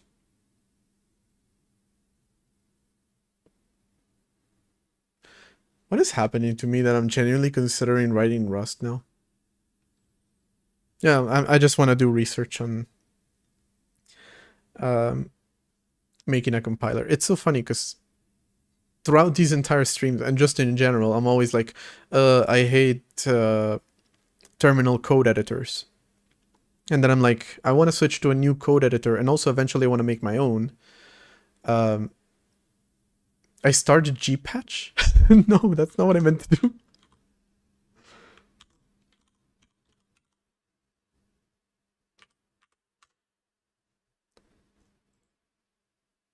That was talking about chromosomes. Yeah, this is not it. Alright, I'll check later what I started. I swear I started something. It just wasn't that repository. But now I did, right? Yes, that's start. Okay. Yeah, so I was like, I don't like terminal code editors, and now I don't use it on a day-to-day basis, but to make small changes, I'm liking micro.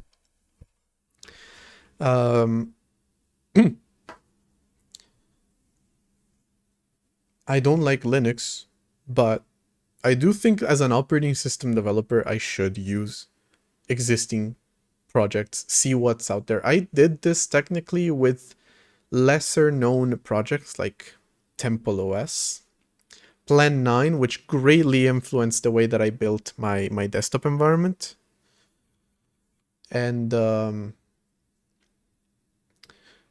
Essence, I think it was called, which inspired me to do the launching a process from within an existing window. I think it was called Essence. Yeah. We've moved. He's on GitLab. This one, which is pretty nice. And looks like Windows 7. Genuinely, great job on that one. How long has it been since... Hasn't been updated in a couple of years, sadly. Seems abandoned. But I never checked out any like Linux distros, for example. I've always stuck to Ubuntu. Windows XP, literally best Windows version. Agreed. So, I mean, I've already taken plenty of inspiration from Plan 9, Essence. Not really from Temple OS, I have to say, sadly. But still checked it out. So now I want to check out more Linux, even though I'm like, I don't really like Linux. Still a source of inspiration. I would say the same about Windows, but genuinely, what can I possibly... Well, I got Minesweeper. I did that. Though I mostly built that out of spite for Microsoft because it genuinely does not work anymore.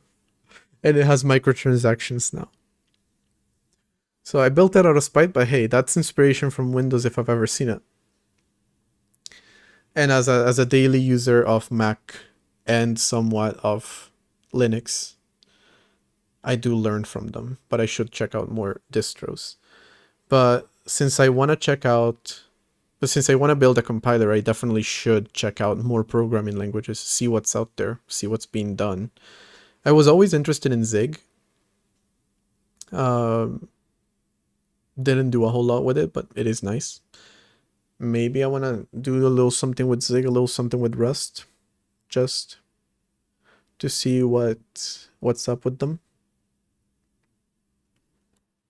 I even checked out Windows on stream, but that was mostly just to make fun of them. At this point, it's funny. I've done dedicated streams checking out operating systems for a bunch of operating systems that nobody's ever heard of for Windows and not for Linux or Mac. So I will be doing that. And yeah, obviously I've written C, I've written C++. I haven't done Swift. Maybe I should do a little something Swift. I'm actually planning on doing a little small thing in Swift these days. So maybe I'll show it and improve it on stream when I'm back. And also check out Rust, I guess. I'm sorry, I know I'm disappointing several people right now. You can see the viewers dropping. No, not really, please don't leave.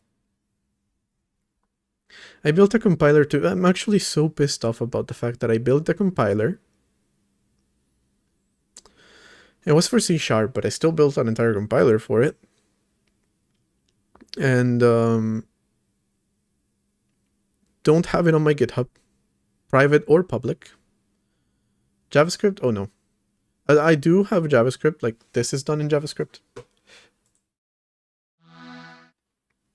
That is done in JavaScript.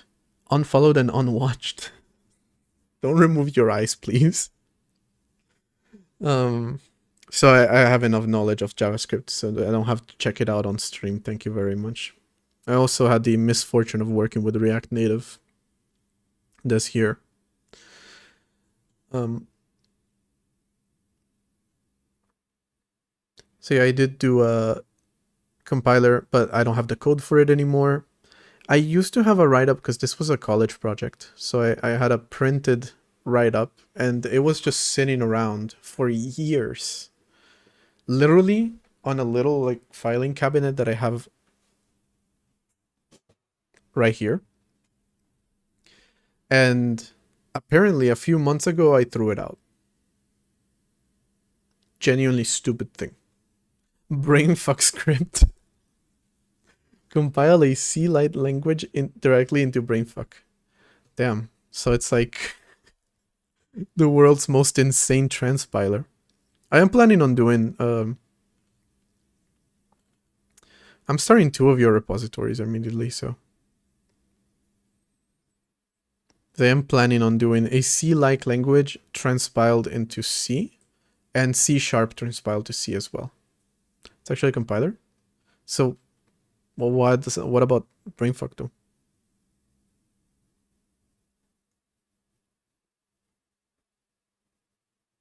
Because like eventually you gotta get Brainfuck to machine code, right? Do you also handle that? Also, you did it in Python. That's crazy. That is absolutely crazy.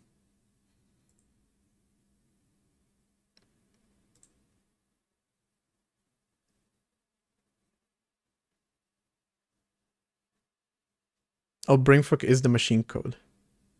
Interesting. I'm assuming you also have your interpreter then?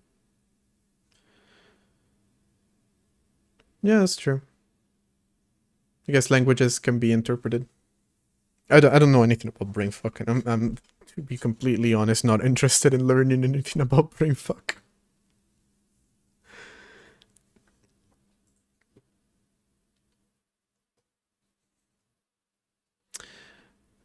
I love that you can just tell when something is Python. It has a very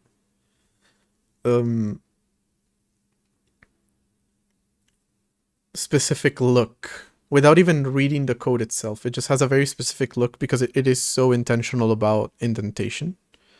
Honestly, that's kind of beautiful. I just hate the fact that you have to indent in that way. No, it's not necessarily. No, transpiling is you take source code and you produce source code.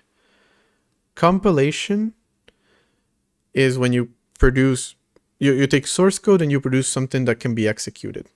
Now, whether that can be executed by an interpreter or a just like the CPU that it's running on is a different story.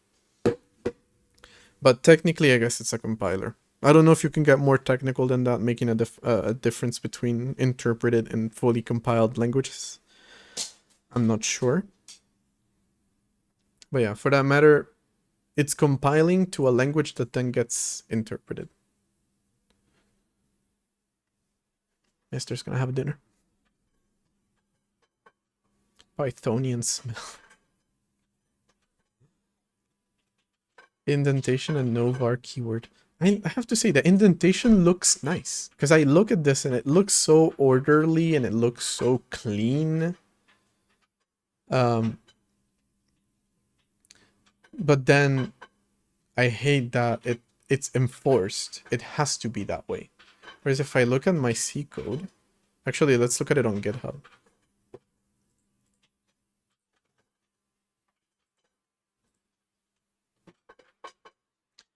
Transpile C like language to Python, that can be interpreted.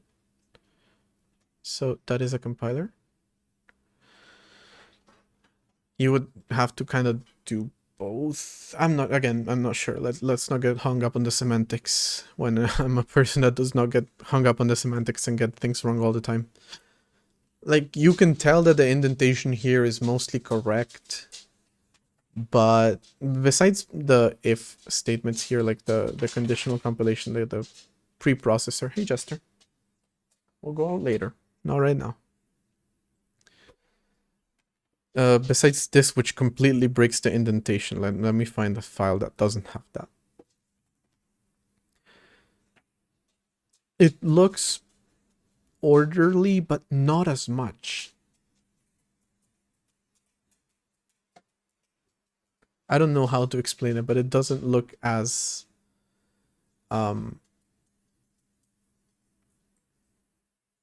clean as this does. Then again, maybe it's just because this has fewer if statements nested and whatnot. So it might just be the specific file that I opened. Yeah, okay. It's mostly that file. Still, you can very easily recognize a Python code base by its indentation. But maybe it's not as deep as I said it was. Debugging issue due to indent. Brain fuck me.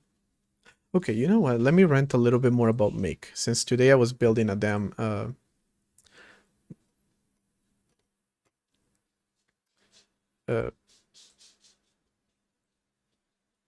build system. It's literally in the title of the stream. I just forgot the word. Before the stream, God, these nails are so loud that they're overwhelming sometimes. I'm not gonna lie, Jester. I'm sorry, but it is the way that it is. Alright, you're also being hyper, which is not helping. We'll go out later. Yeah, I was writing this actually.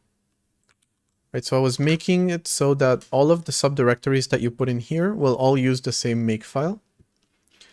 And when I was writing this, let me see if it does it here too. What the fuck is that? Why did it de-indent my code? Which, by the way, make is also indent aware. I don't know what you call that, but yeah. It's also indent aware, so this is technically now wrong. This will probably fail.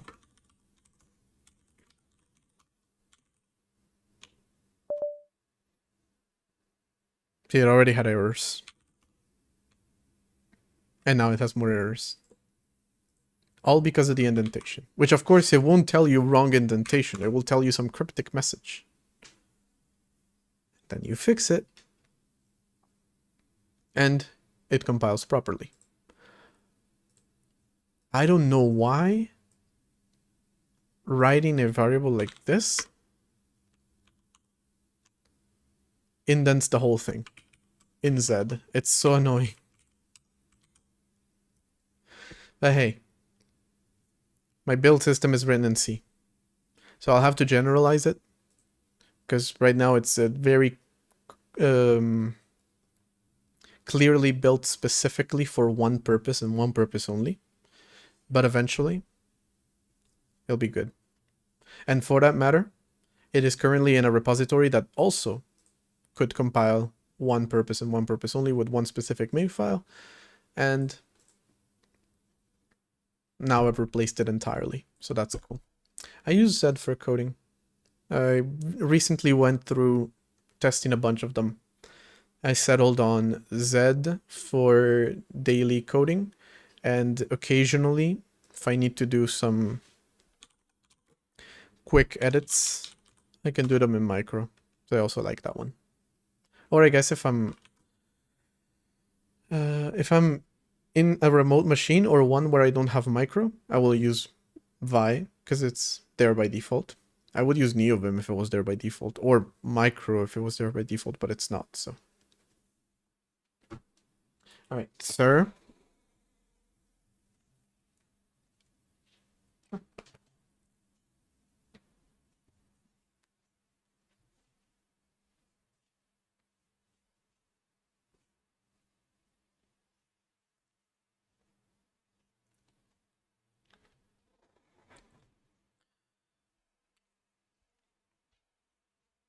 I've actually had this motherfucker for 5 years today.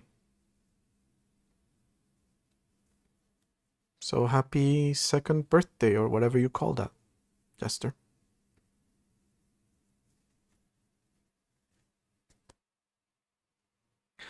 Nano. Oh, yeah, okay. If I have to choose between Vi and Nano, I'm picking Nano. I guess if I'm making code changes, I'll use Vi, but I kind of always end up messing up and quitting without saving. just because I don't want to undo what I did because it's so annoying. There by default, as in it's pre-installed. Like most POSIX machines, I believe, will have, well, Linux and Mac machines will have Vi, and Nano for that matter. If I have to make a text edit change, I will make it on Nano. If I have to edit code, if I really have to edit code in a remote machine, I will do it in Vi. If there's micro, I'll use micro.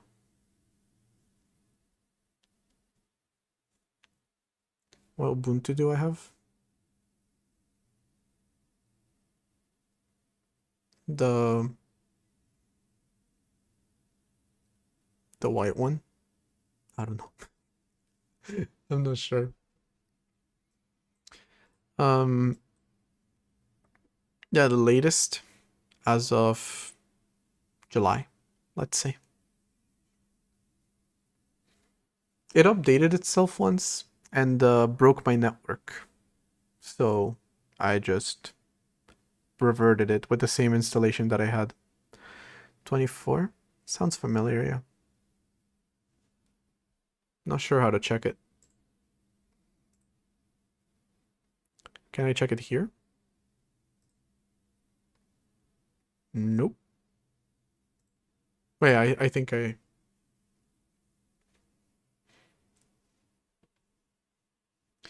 use Nano, by the way.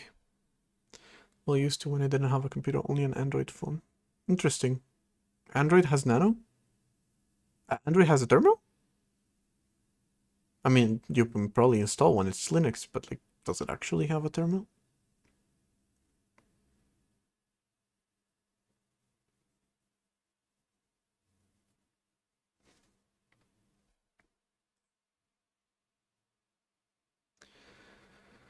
All right. Red build has been built.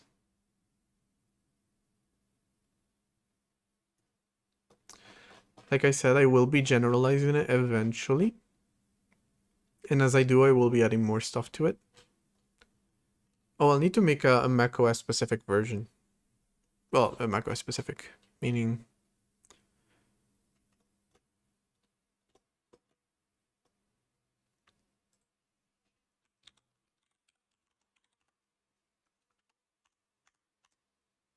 Oh, I'm not using it. Hold on. Here, I'll probably need to add dependencies to the frameworks that macOS uses. Otherwise, it won't compile. But I'll do that on Mac where I can actually test it. Terminal app on Android is Termux. Not usable as well without a keyboard.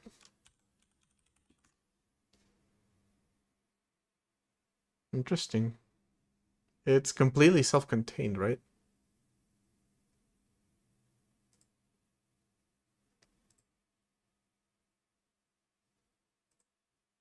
Why would you use a terminal on Android? I feel like I would want to avoid doing that. I'm completely honest. Unless I'm remotely logging into a machine, I would want to avoid it as much as possible, to be honest. Okay. Well, I'm going to be ending the stream. He's licking my hand.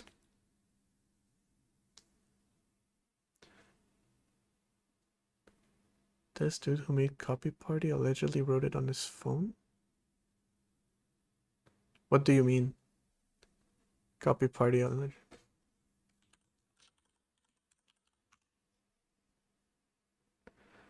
Portable files. Wait, no, I heard about this. Yeah.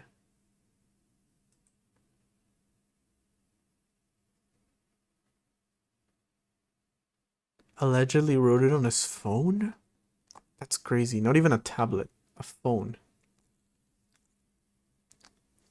Do you want to go? Or are you good? No? You're good?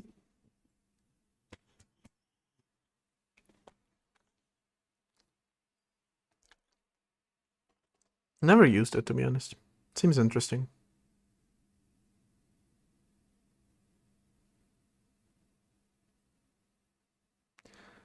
You can run like a Minecraft server with it. The Android phone? I'm assuming you don't mean Copy Party, I'm assuming you mean Android. Fair. It is a Linux distro, technically. I guess that makes sense. And shit.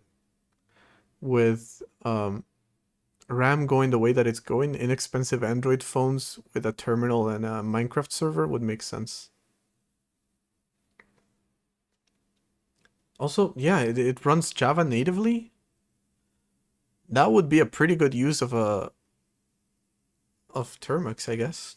All right. Fair. Yeah, you can run Java on Android because it's the native language that it's used for it. Even Kotlin just gets compiled to the same bytecode, I believe.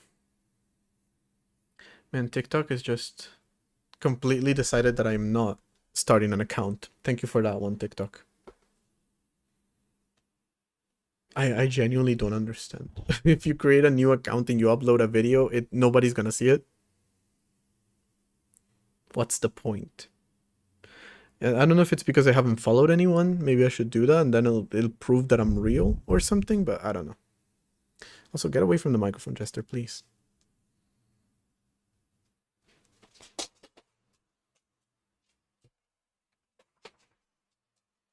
Okay. Well, yes, that is going to be the end of the stream. And the end of the streaming for the year. Probably. Most likely. Let's leave the option open for maybe some gaming or something. But most likely. Wait, fast enough for what? What were you building? I'm going to drop a link to my Discord. Oh, building a version. Wait, did you say for my system you were building that? Well, you have my Discord if you want to drop it on there. And, okay.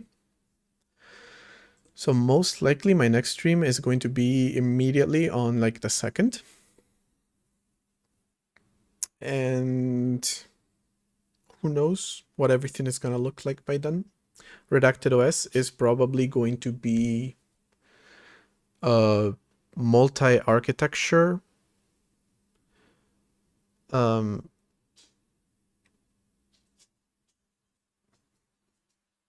it's not. No, it's not. But it's going to be more modular. And I'll see what else I do with it. Is Android X Wayland or something else? I'm hoping something else. Because X and Wayland would be kind of overkill when everything is full screen by default. I don't know about tablets, to be honest, but everything is full screen by default. And yes, I am on Discord.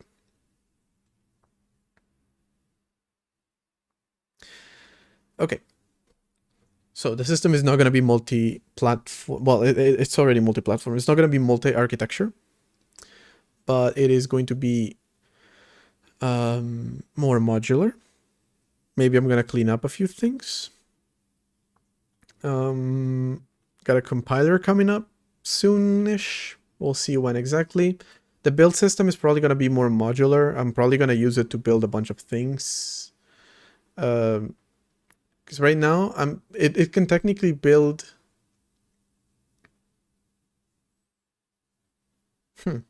Interesting. It can technically build anything.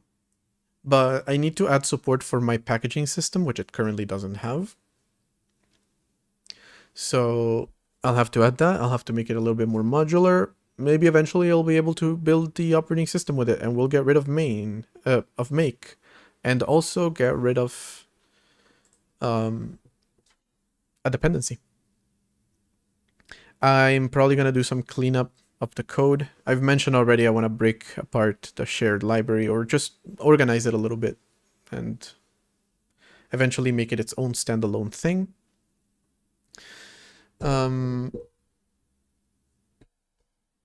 hacking game is probably gonna progress a little bit as well. There's also like spending time with my family and whatnot. I guess if I have time for that after everything else, I will also do that.